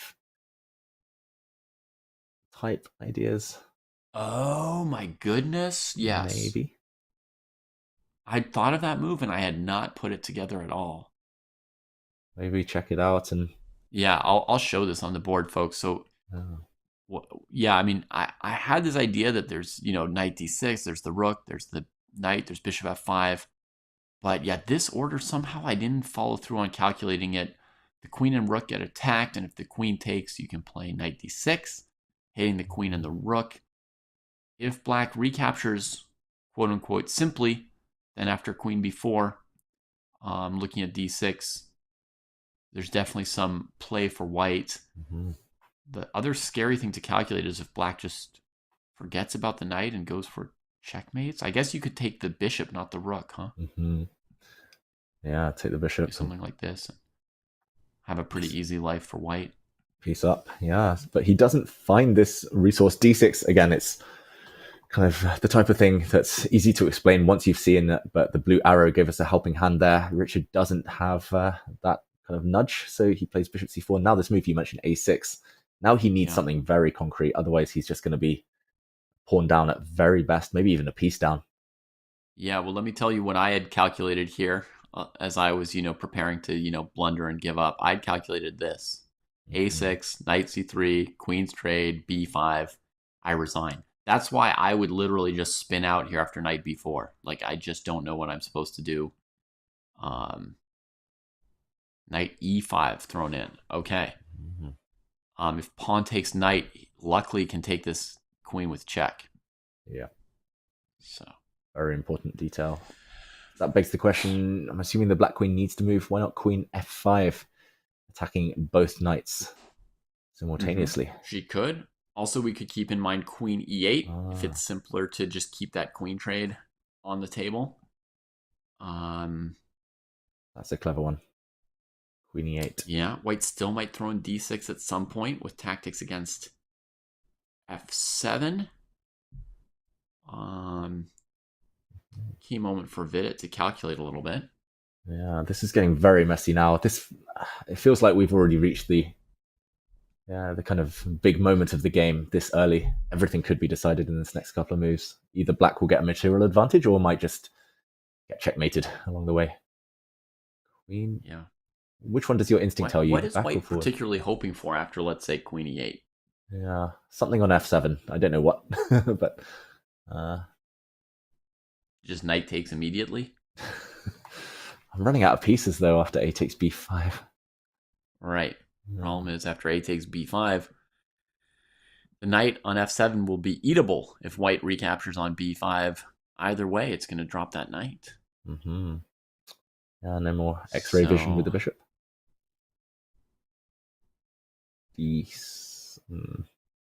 really Maybe see the best we could working. do would be something like d6, bishop d6, knight d6, queen a4, knight f7. Yeah, I could see this happening somehow. With sort of vague practical chances, right? Because the black king is kind of weird. Yeah.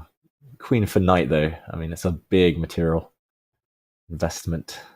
I didn't even take two pieces. One piece? Okay. One piece. I mean, okay, it doesn't happen, though. Queen f5. The other logical move. Also probably just very strong.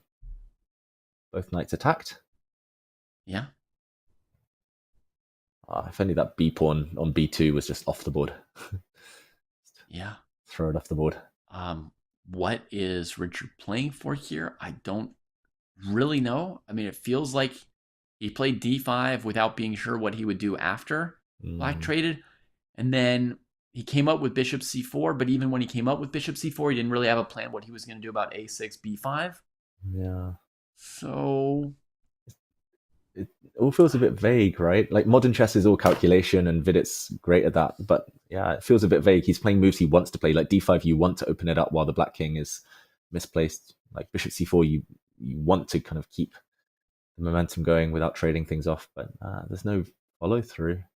It is odd because normally he's quite patient, Richard Rapport. Like he's very creative, but normally he waits till the perfect moment before kind of going for all the tactics. Here it just doesn't seem to work. Yeah, there must have been some idea with d5 that he saw that we didn't see, that he then rejected. I mean, he couldn't have played the move without a plan, I don't think. No. What does he miss, though? Because both queen f5 and queen e8 looked strong here, so maybe it was something instead of bishop c4. Maybe he had seen that line with d6 and just decided it was, not quite good enough. Mm-hmm. I'm struggling to find a move for white. Struggling to even find the next move for white here that doesn't lose a piece for nothing. I mean, I'd even take one pawn and some chaos, and I'm not sure I see that. Yeah, you can play knight takes f7 and then something. But right, the problem is knight f7, I'm giving 2 pieces, right? I wanted to give 1 piece for some chaos, but a takes b5 tags my queen. Yeah, I was hoping to just play queen takes, but I don't think it's enough. Queen takes. I see, and then king takes d6. Huh? 6. Even just something to d5 or king g6 maybe even. Yeah. Oh no, not king g6 because of bishop f7 check. Whoops. Nice. Reflection. Even this is... It gives white some drawing chances.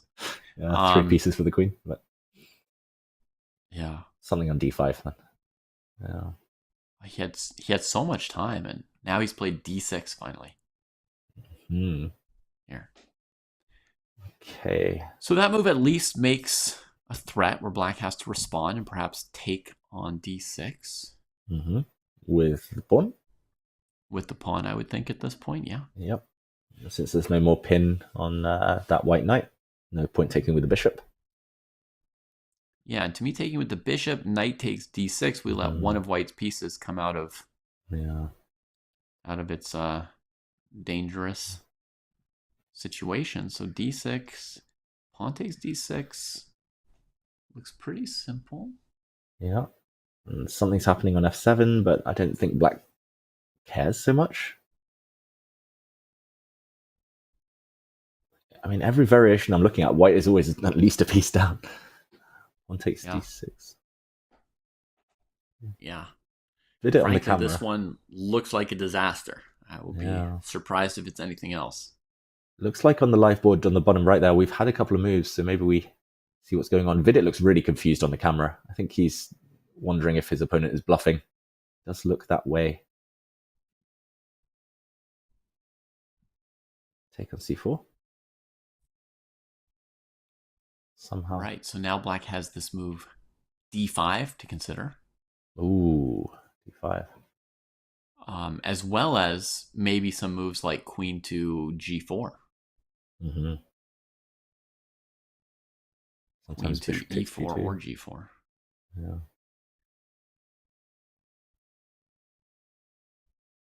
Okay, so let's say we take on c4 with the pawn. Let's try and keep things simple. Like, what is white doing? Knight takes h8. Suppose take the rook rather than let the knight get trapped.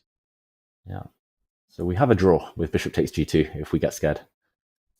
But probably but he's got to win this game, right? It's just the start of the match and he's got his opportunity. Yeah. I like to have a safety net, especially against the top guys. That's why I don't beat them so often. Really? In this good a position? No, checking your safety net. I wouldn't play it. I think I would just like the option. He's done something. Let's see what he's done. Rook takes c4. Okay. It's a bit odd. I would have wanted to keep the rooks on somehow. Again, it was your friend Jesse who taught me that normally if you have a bunch of minor pieces, they are well complemented by a rook. Yeah. Ooh. d5. d5. f3. f3. He's going to take with his queen on c4, I think.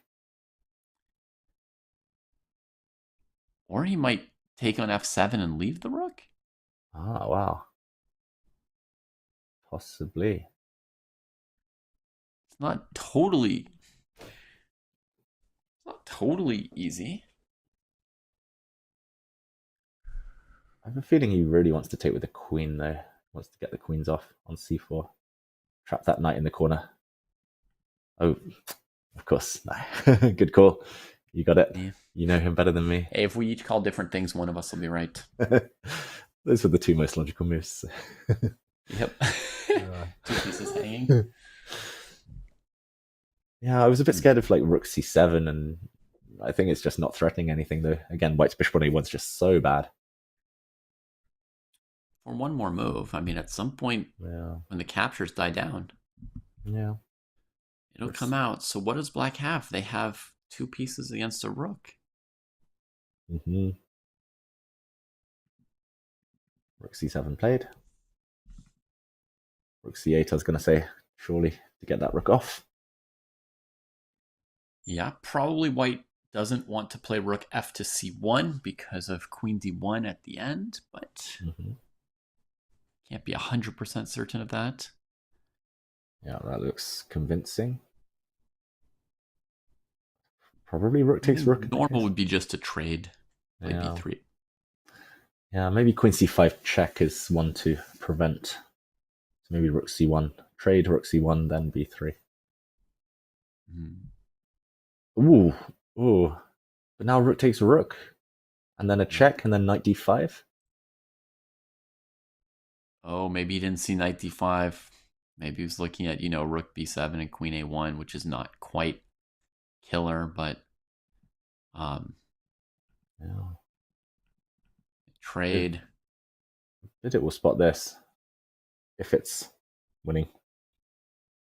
Yeah. Knight d5 covering queen f4. There's no move for white after that. Queen takes d6 is the only one to think about, but Rapport immediately shakes his head. He did not spot that. Queen takes d6, just queen d2, I think is enough.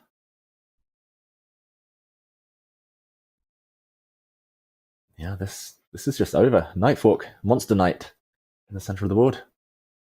Did it? Yeah. Hard to take the lead. Strange. He had just emerged into a position where he was not down a full piece for anything. It was like the most hopeful position he'd had, since d5 to me. I thought he could trade rooks, play b3, and, make Vidit play a long endgame. Against queen c5, I would just move my queen to d4 so as not to fix your pawns, and I just keep playing. Yeah. Instead, he goes for this one more complication, the rook on c7, and it gets knocked out. Yeah, queen d2 check here though looks, or queen d4 check as well, but now queen g5 get out of the pin on the d file, and then you can just take on c7 or queen e1, and the rook is dropping next move. Yeah, so now black is up a piece for nothing, and that will end things. Queen h4 mate. Nice detail.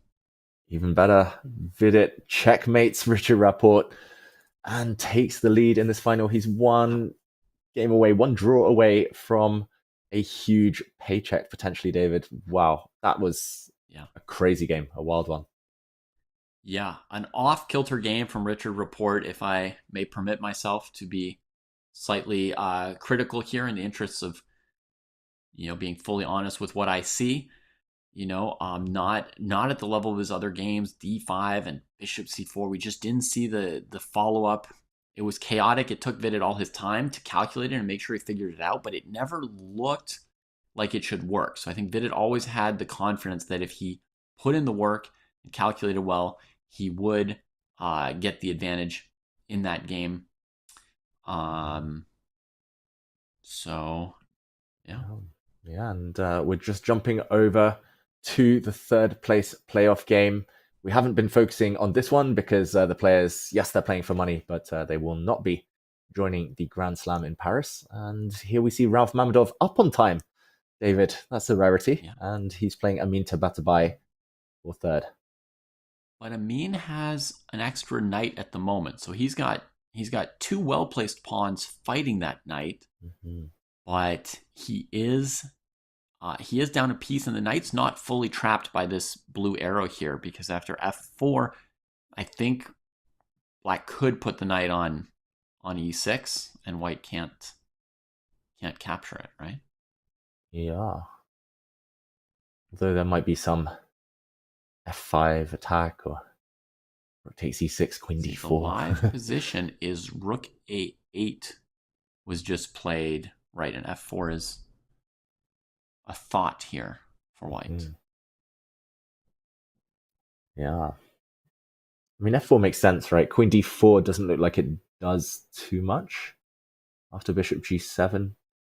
Right, queen d4, bishop g7. Or maybe a rook check on a2 first. I'm not sure whether that's a useful inclusion. Right. Yeah, I think against f4 it probably is. to play rook a2 before moving the knight. Yeah, you might have h3 access to that square if the white king moves. Yeah. Backwards. What a crazy position. Yeah. And Mamedov giving it its due time, thinking it over. Mm-hmm. Yeah, Okay, it goes under a minute along with Amin. Yeah. What else could he be thinking? Not a bullet position. H4 maybe is another move. Maybe he's thinking of slow playing it with something like rook e2 or rook f2 to avoid that rook a2 check and then roll the pawns. Ooh, he plays queen d4, but now rook a2 apparently is the move. Bishop g7 safe, but loses some of the advantage, but rook a2 check is awkward for white to meet. Okay. Yeah, it's just going to push the king away from protecting that key f3 square, right? Unless he goes all the way up to g3, which would be brave. It would be checkmated. Would be brave. King g3, there was queen takes f3 check and mate. Yeah. Oh, yeah. Let's just show that for a second. What a treat. The king comes up into the embrace of the black pieces, perfectly positioned. So he retreated king h1, and now we would expect bishop g7, stopping checkmate on h8, and general trade-offs into the endgame, where the knight will surely be superior to the two pawns here. Rook e7 so it does check. require Blocked. precision. You know, if you trade all the pieces off, for example, then you can't win with the knight against the two pawns. So you have to use the knight in combination with your other pieces to generate some threats. As he does, knight h3, new square. This looks like a huge advantage for Amin Tabatabai now. Okay, f5. Oh, knight check. He's just repeating, gaining a couple of seconds, or gaining, I think there's a 3-second increment. And okay, how to go about trying to finish this game off. Under 20 seconds for both. My favorite plan would be rook d2, rook takes d5. But in the real world, we want to stop white from landing the rook on e7, I think. Yeah, this looks he takes apart the structure, but allows rook e7. Yeah, rook f7 still legal, the block. Not giving way on the 7th rank if white checks.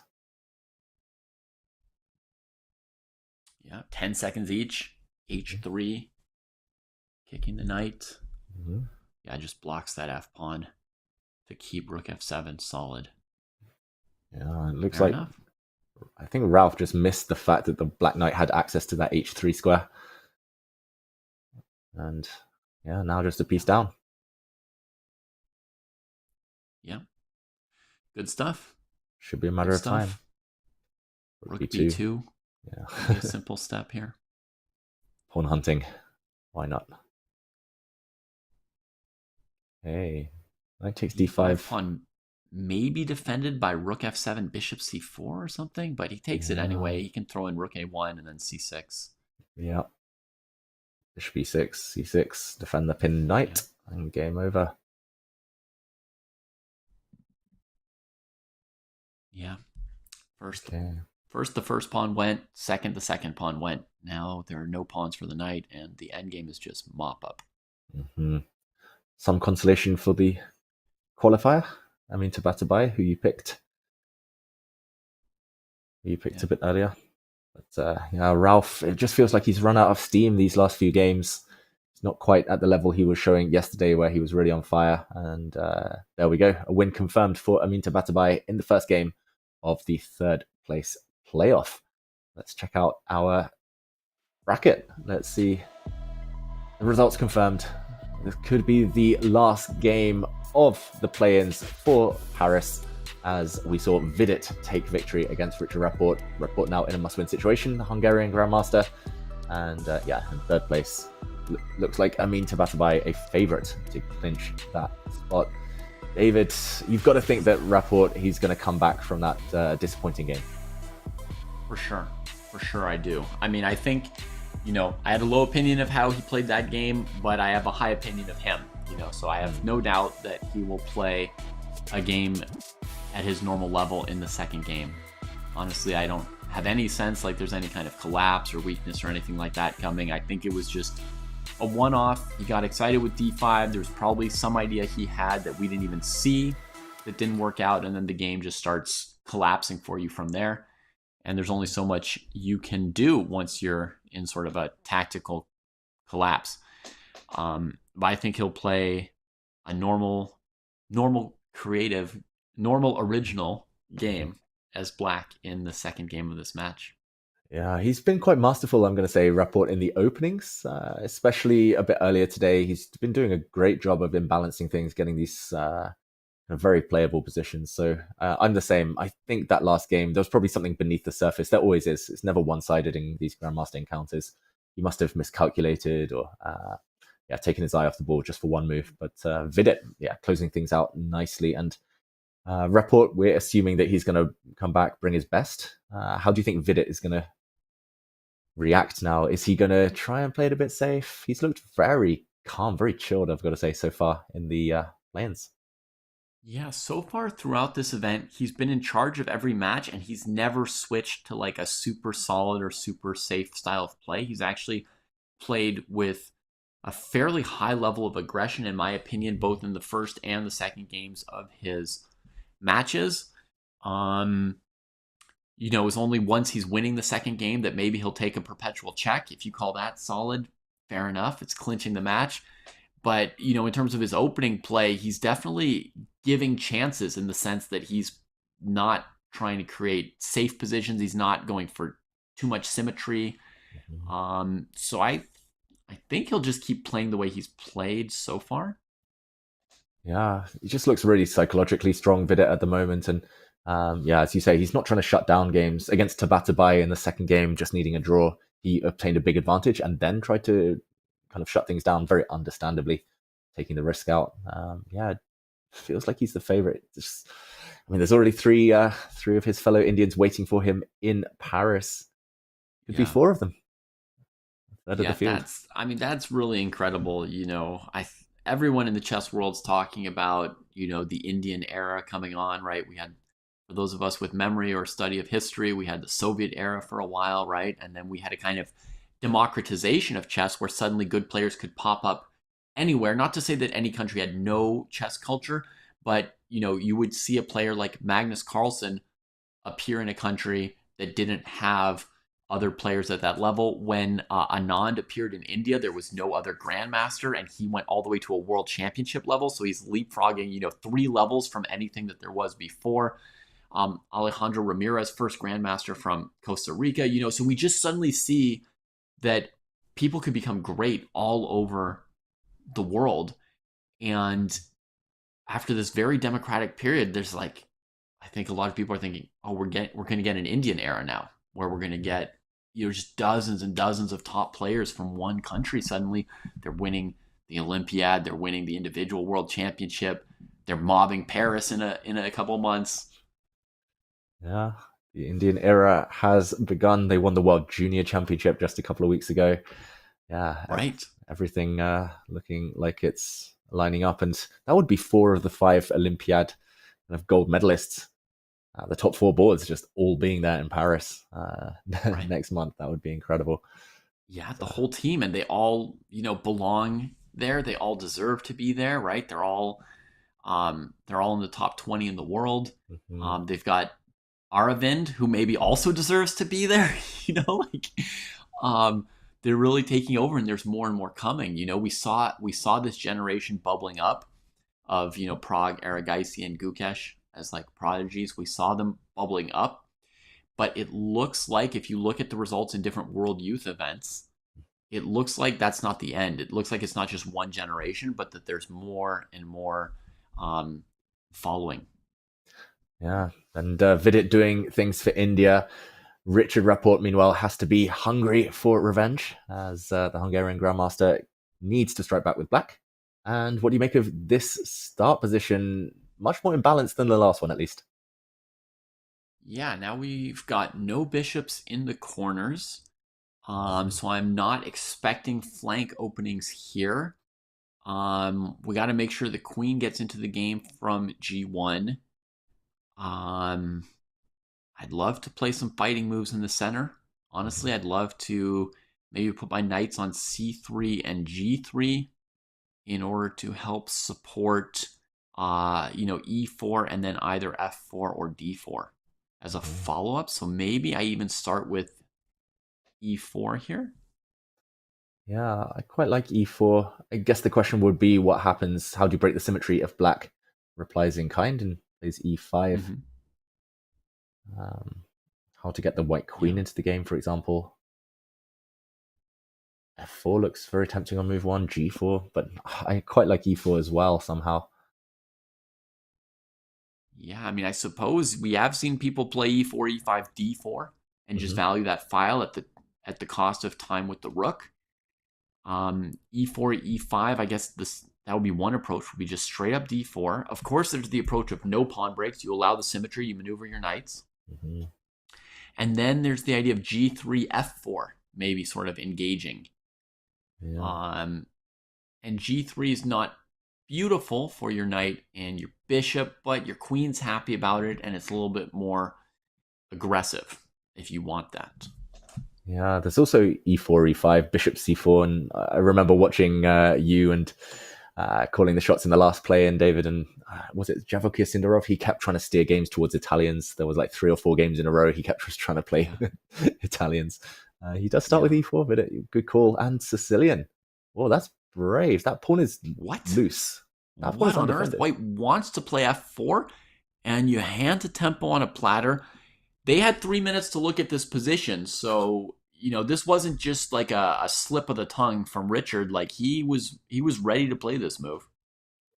Wow. I mean, Vidit himself, he looked confused for a second. He's trying to keep a poker face, but f4 is so desirable. How is black going to defend d6, e6? I love, David, how we have an evaluation graph for a one-move game below the board. You can see how over the last move, the evaluation has climbed for white. It's not level anymore. Yeah. Oh, well, check out the accuracy there, David. 14% accuracy on black's first move. Okay, 14%. That's harsh. Flexing the graphics. And a tame response from Vidit. I would say f4 would have been standard and f3 was tame. Yeah. I guess he's going for some open Sicilian type pawn structure, or maybe Maroczy bind type pawn structure, if he's putting a pawn on f3 rather than just grabbing all the space with f4. Very hard to explain. Maybe he'll play c3, just try to build a kind of nice center that way. Yeah. And I mean, you see a dramatic evaluation bar for white here, even though there's nothing on the board that would obviously tell us that that's what's going on. The eval bar accepts Vidit's opening of the game without any complaints, and boom, the queen comes into the center, not the rook. I expected this. And what I want to say is, like, if you look at this position right before he plays d4 even, and ask yourself, why is this so good? I feel like the side that's making pawn moves that give space to the queen versus the side with the queen still tucked in, I feel like that might be a huge part of the story and the evaluation. 100% agree. And it's also about castling, right? Like white's king, first of all, is pretty safe behind a wall of pawns. Could easily castle towards the A side, the queen side here. But the black king is not going to feel safe. Now that he's pushed his c pawn, the black king's not going to feel safe on that flank. But it has to clear out 3 pieces, the black queen and the black bishops, in order to go the long way. And I just don't see that happening. Okay, g5 is the start. Which means a lot more pawn moves. Yeah, slow. If he played g6, the knight would be in trouble. But if he plays g5, how attractive is it still to castle over there? True. You can't even play bishop g7. You can't play knight g6 because you're hanging the g5 pawn now. So slow from Rapport. Is there nothing going my way here? Oh. Oof. Not looking good for black. What's the plan? E6? How do we get into the game? G4? So the pawn won't be hanging on g5 anymore? Try to ask white to play f4, as he refused to do earlier. G4 makes sense. H6, ugh. No. No, please. Please. Not suggesting it out of any enthusiasm. Yeah. Oh, Richard. Oh, man. The developing moves are so easy for white here. Like, ask me what white should do or ask me what black should do. For white, I can give you 3 answers in 3 seconds. For black, I'm going to ask you to give me like half an hour to figure out what I want to do. Yeah. Queen G6. Crossed my mind as well, just to play Bishop G7, but now the black knight in the corner. Not a happy bunny. Mm-hmm. Okay, I'll ask you, what does white want to do? You mentioned you had several, several aces I up your thought sleeve. you'd never ask. Knight G3 is beautiful to make black spend a tempo on E6, creating further weaknesses on the D file. Bishop C4, I'm also happy to play. And Bishop F2. Mm-hmm. And then finally, I want to castle. Okay, that way, rather than Rook D2. And I might also go Rook D2, go this way. Yeah. Depends. If I can get black to play E6 early on with this Knight G3 move, then it clarifies a little bit that I want to go after this pawn. I might double rooks faster. Might even leave the bishops where they are. Play Rook D2, castles queenside, threatening Knight B5. Oh, I mean, even your tone, I can sense the the exhilaration that you're conjuring up all these ideas. Yeah, I'm tired of commenting. Give me white's position. If we could start Freestyle Friday with this position with white every time, then we might play, right? Yeah. Okay. Yeah, Bishop Now, F2. Vidit's got to be aware that Richard can play Bishop G7 and then castle next move. So he's ready to get out of there. Mm-hmm. You know, you don't want to get too excited playing like A4, A5, Rook A3 kind of stuff if the king's just gonna peace out. Yeah. Okay, he gains a tempo hitting this black pawn. And time to defend it or push it. Okay, he defends it. Paying another heavy price is Slow and Richard steady. Rapport with another little pawn move. Slow and steady wins the race. Okay. I'd been assuming Bishop C. Honestly, even Bishop D3 looks like. I mean, I guess we'll move the knight to E5 in that case. If Bishop D3. Yep. Yeah. Okay, he plays it. Bishop D3, very healthy move. Knight E5 before the E pawn steps forward. I don't know how big a threat that is, but you don't really want to have to calculate moves like that in a must-win situation. Yeah, for sure. I'm almost certain that E5 would be a pleasant move for white. Because black's still awkward, and the white knights can then get into either E4 or F5. I really think black's got to go knight E5 here. Yeah, why the hesitation? Okay, whoa. I mean, he keeps moving the same piece twice in the opening.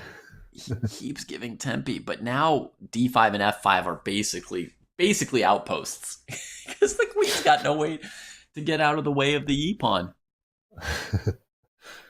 Yeah, knight on D5 will stop black from ever castling because of knight C7 ideas. Oh, Lord, I would plop that knight on D5. Yeah. And then you wait for Bishop G7, then you plop the other knight on F5. Yeah. Oh, this is horrible for black. Yeah. I mean, white's about to be playing normal chess here. Knight D5, castle's kingside, and black will be stuck in Fischer random mode by themselves. Boy, he wishes this was a Blitz game Rapport, so Vidit doesn't have time to think. Look at Vidit, just rocking back and forth. He's getting excited. He's thinking about booking those tickets to Paris. He's thinking about checking out the Eiffel Tower. Maybe he's reminding himself to sit on his hands and not play too quickly just because the position's looking good.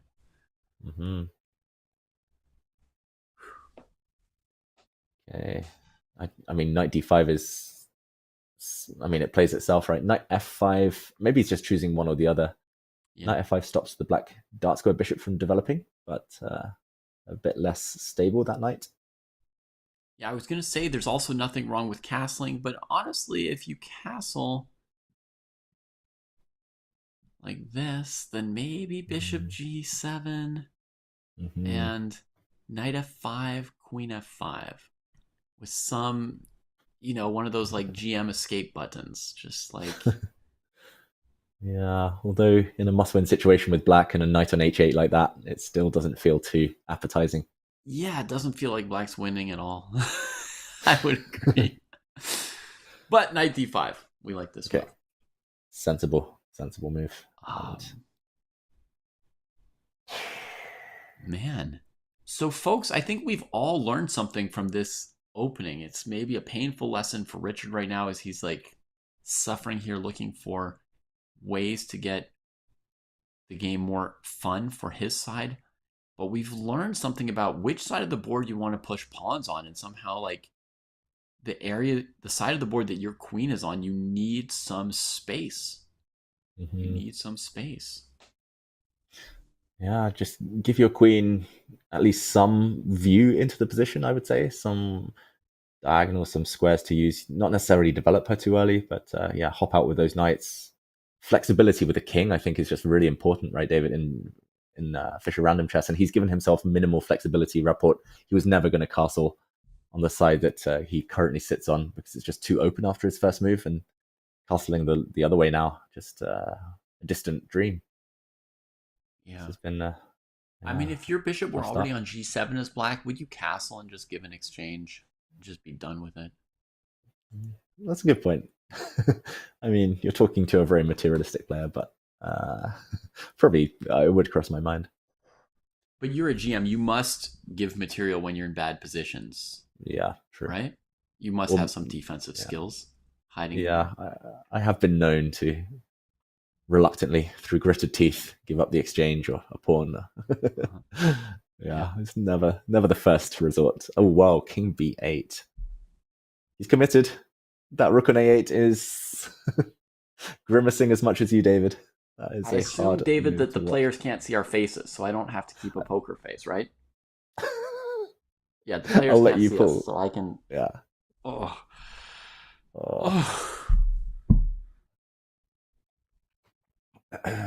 Yeah. Knight f5, Zugzwang? No. That was about the most I give up move I could have imagined, honestly. Okay, now white can start pushing with a4, a5 as well, because the black king is fixed on that flank. This is... All bets are off. The field is open. White can do whatever they want, and pushing the a pawn looks very strong to me as a way to follow up here. We could also play bishop c3 just to take that diagonal in hand before black ever develops. I wouldn't mind bishop c3 followed by a4. Yeah, I mean, that's the kind of position we discussed it a bit yesterday, but when a player has too many good choices, often they can burn a lot of time on the clock.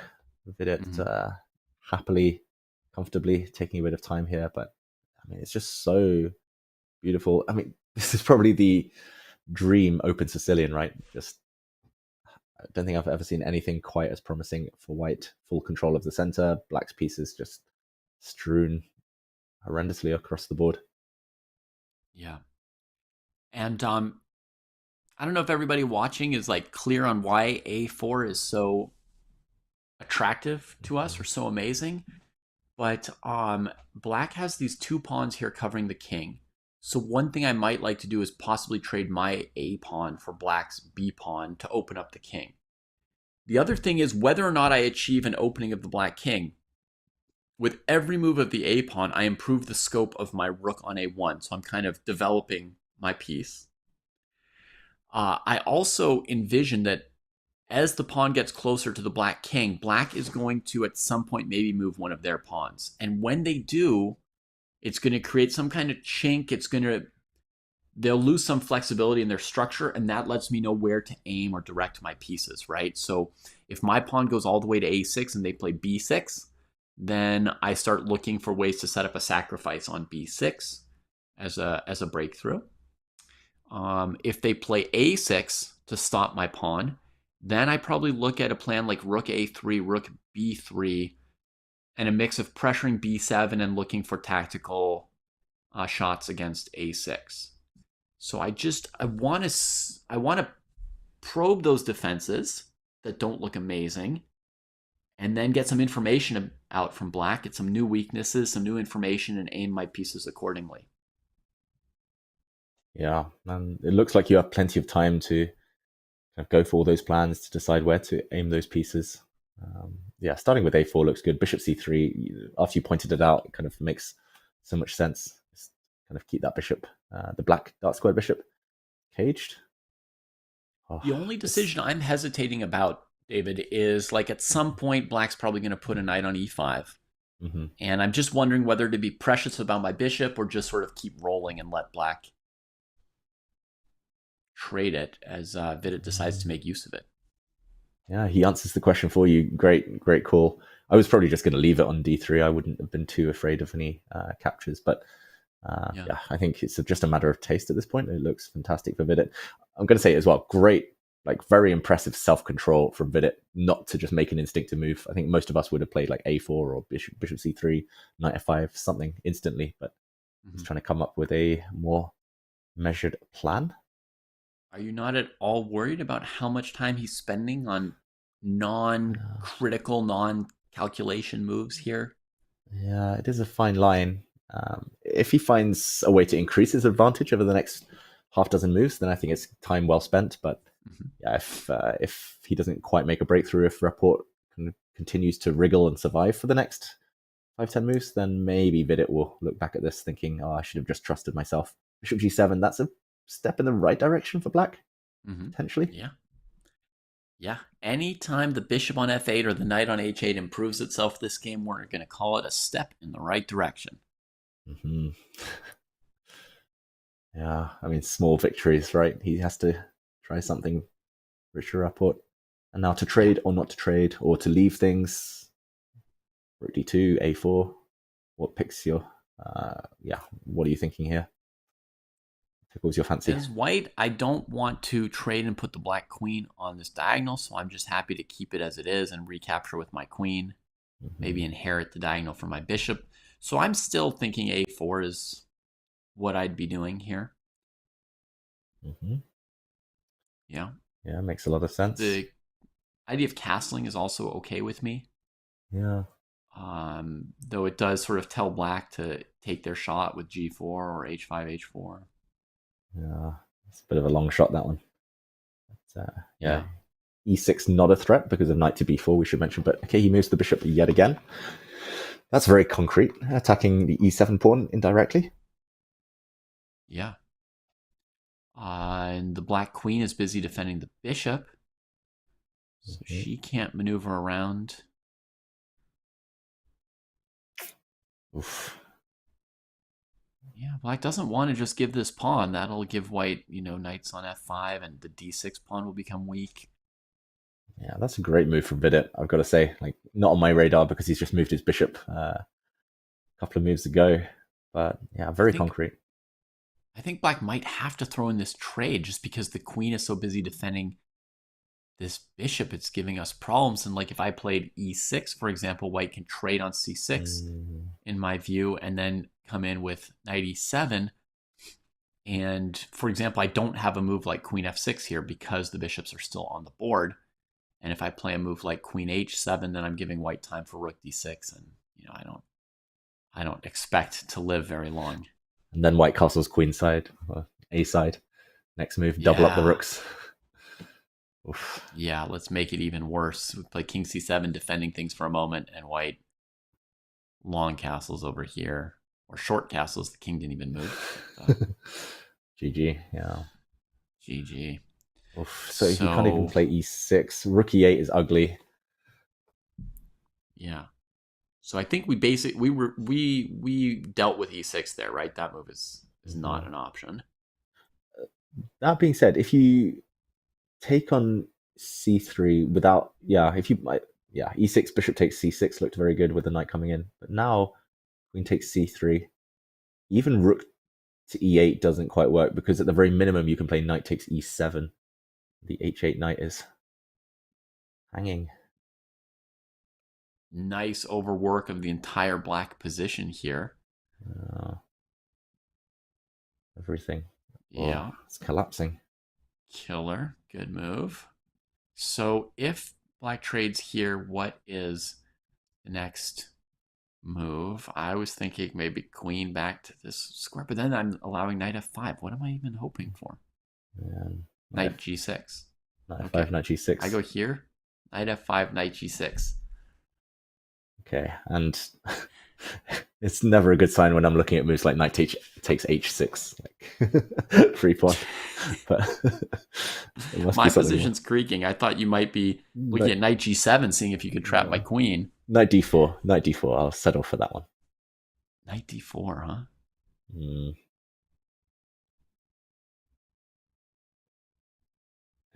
Knight d4. You can't take me because of checkmate on c7. And I'll play... I thought, how unlike you to just let me off with a trade. Okay. We have a move. He does take on c3. Bishop takes c3, queen c3, queen e6. They're playing down this exact line, folks. Down this exact line. So knight to d4 is a possible move. And then what did you think black would do? I mean, they would lose a pawn, right? Minimum. Bishop takes c6. You're taking the b7 pawn instead of the h6 pawn. That's very focused of you. I like it. I've changed. What can I say? Maybe what you said yesterday was correct. Not all pawns are equal.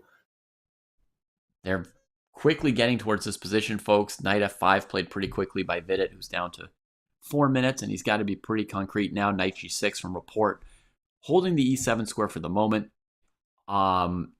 Depending on how crushing white's position is, this is the kind of position where you also look at moves like knight takes e7, rook takes d6. That can often be plausible, but your knight d4 move looks like lights out to me. Yeah, lights out. Richard Rapport on the camera, he did not look amused. We saw some real concentration faces from him, but now he just looks... he looks resigned to the fact he's going to be the runner-up. He will not be joining those 11 stars in Paris. Yeah. Oh, tough game. This final has been less dramatic than the semis for myself. David, it might be a no-no to say that as a caster, but Vidit's just kind of been rolling over him in this match, almost. Yeah, Erigaisi, Arjun won Freestyle Friday earlier today. Now Vidit on the brink of winning the play-ins here. Just feels like that Indian dominion has begun, as you said. And Vidit even smiling. It looks like. And 94 played, Richard. Oh no, he's enjoying it too much. He's enjoying it too much. Oh. Picture tells it all here, the cameras. Yeah. So folks, here for white, it's important to take on c6 with the bishop first instead of the knight. You don't want to introduce the queen trade just yet. Our goal is to win the pawn on c6. And you can take on c6 with check if black took back with pawn or bishop, so there's no time for the queen trade. Rook c8, one last Richard, trick. rook c8. White can gather a material advantage with bishop takes bishop. Is that the cleanest? Is there anything else? Queen to... I say queen to a5, trying to play for some tricks, but can't see a knockout there. Bishop takes... Oh, knight b4. Keeping the c6 square in view. He had to calculate a5 to play this move. Yeah. He will respond with knight to d3, it looks like. Or maybe... a5, knight d3, okay. Or maybe a5, queen b3. Is that... Oof. Queen scores a check by surprise on the side. But... Knight a6 is the threat. Oh, White's threatening this. Ooh, yeah. This is brutal. I see no move to try other than a5, really. Yeah. a5. Maybe he'll even come back now. Knight d5 and then knight b6. Knight e5. Right, but now a5 loses horrendously to knight d5, knight b6. Yeah. So knight e5, still trying to win control of the c6 square somehow, and it defends the bishop, so it maybe diffuses your checkmate plan here, right? Where the king gets chased, and now finally d7 would be defended, but maybe with queen a5, white can make the whole thing work anyway. Yeah, Queen A5 minimum, you take on A8 and laugh your way to the bank. Maybe there's more. Right. I mean, my dream here was Rook D3. This has all happened. And resignation has come in as we're analyzing the situation.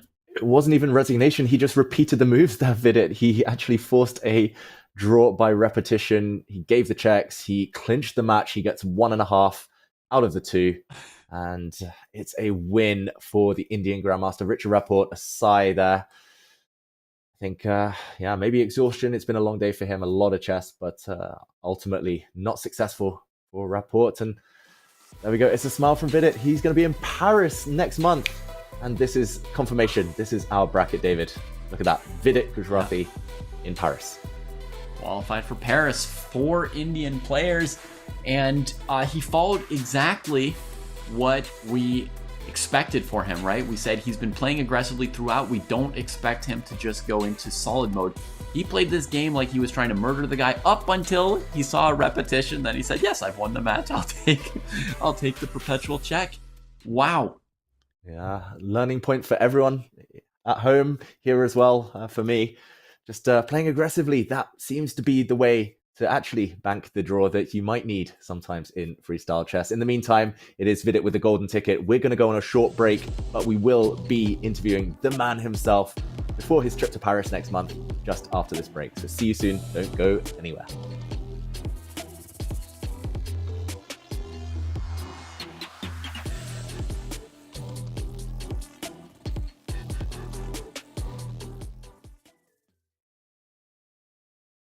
While the previous tactics were all about lines, this next set of tactics is all about squares. Chess is a game of squares after all, and disrupting your opponent's control over a critical square is often a winning theme in chess. In this section, you will see tactics based around pulling a piece to a key square, pushing a piece away from a key square, clearing squares, blocking squares, and controlling promotion squares. First, the decoy is a particularly fun theme where you lure an opponent's piece onto a vulnerable square where it can be exploited. Often this involves sacrificing a piece to set up some other more basic tactic, like a fork or a pin. A powerful hop-in from this black queen seeks to draw white's queen to d2. There, black can fork it while capturing this bishop. Another tactic, deflection, often looks very similar to a decoy. But it's the opposite case, where a decoy uses a sacrifice to pull a piece to a vulnerable square, a deflection pulls it away from a key square. A deflection is also an example of a more general tactic, removing the guard or removing the defender. In this case, any manner of trickery is used to eliminate a defender that is holding a critical piece or square. Queen takes h7 removes the pawn defending g6, setting up knight to g6 checkmate. Overloading is also a tactic that is a specialized form of removing the defender. In this case, one piece is stuck trying to defend 2 threats. You simply execute one threat and the overworked piece can no longer defend the other. Both the king and queen are trying to defend the f1 square and the d2 rook. Knight to f1 overloads them both, and black is able to capture the rook on the next turn. Moving on from tactics based on overwhelming defenders, we have a clearance sacrifice. In this case, one of our pieces is on a critical square or line, and we sacrifice it to allow another piece to use that square or line with devastating effect.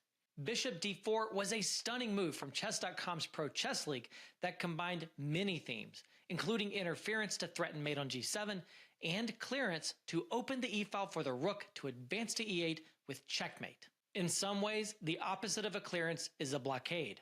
Here, our opponent needs a critical square or line, but we sacrifice a piece to clog that space. Had white captured on h5, black would have moved the pawn to attack the queen, defending by the skin of their teeth.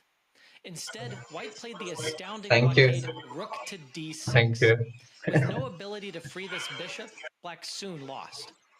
The trapped piece is maybe the most self-explanatory. I can't hear them yet. Of course, the most important example of a trapped piece tactic is checkmate. Naturally, other pieces can be and often are trapped as well.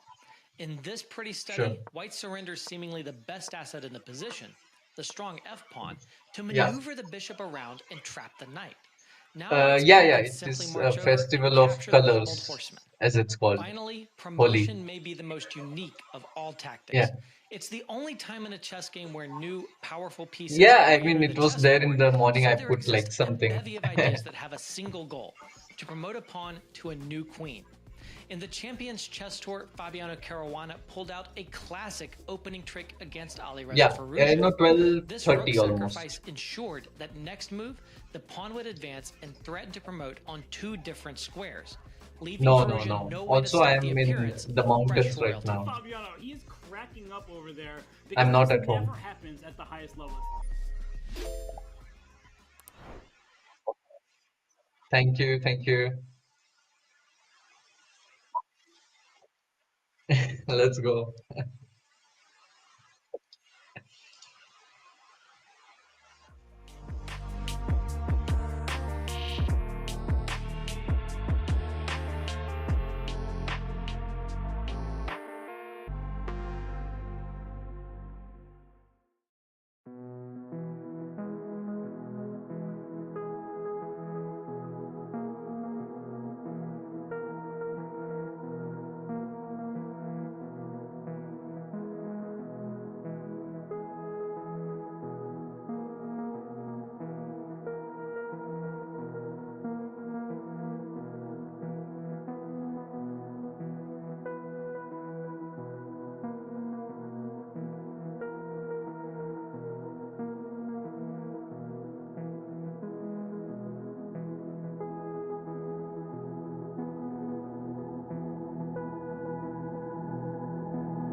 Hello everyone, welcome back to the play-ins for the Freestyle Chess Grand Slam in Paris. We're here joined by our winner, ladies and gentlemen, Vidit Gujarati. Congratulations, how are you feeling?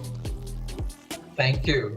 I'm feeling great, as it was, for me, I think it was very unexpected that I would like do so well in the tournament, because I haven't been practicing chess for like last 4 months, roughly 3-4 months. I have been not really playing. I have been like just been busy with other stuff. So it was a very pleasant surprise, and it went very smooth. I think I won all the games in the rapid section itself. Yes, you did. There were no tie breaks, and you seemed to us to be in control of every match. Did you have any moment in this entire tournament where you felt like you were in a difficult moment, or you felt like pressured or in danger? Before the tournament began, because I was not really prepared and I felt rusty, so I thought, okay, it could be very embarrassing, you know, if it doesn't go well. But during the tournament, I think only against Ranesh, maybe opening wise, I had some problems, but I think rest of the matches it looked quite well. I mean, against Richard in the first game, it was very weird kind of position, but once I got the advantage, I didn't let it go. So yeah, so overall, I really like this freestyle format because you don't need to prepare openings and you can just show up and play. Like today, for example, I've traveled 10 hours and I'm playing from my mobile internet, actually, not even Wi-Fi. Wow.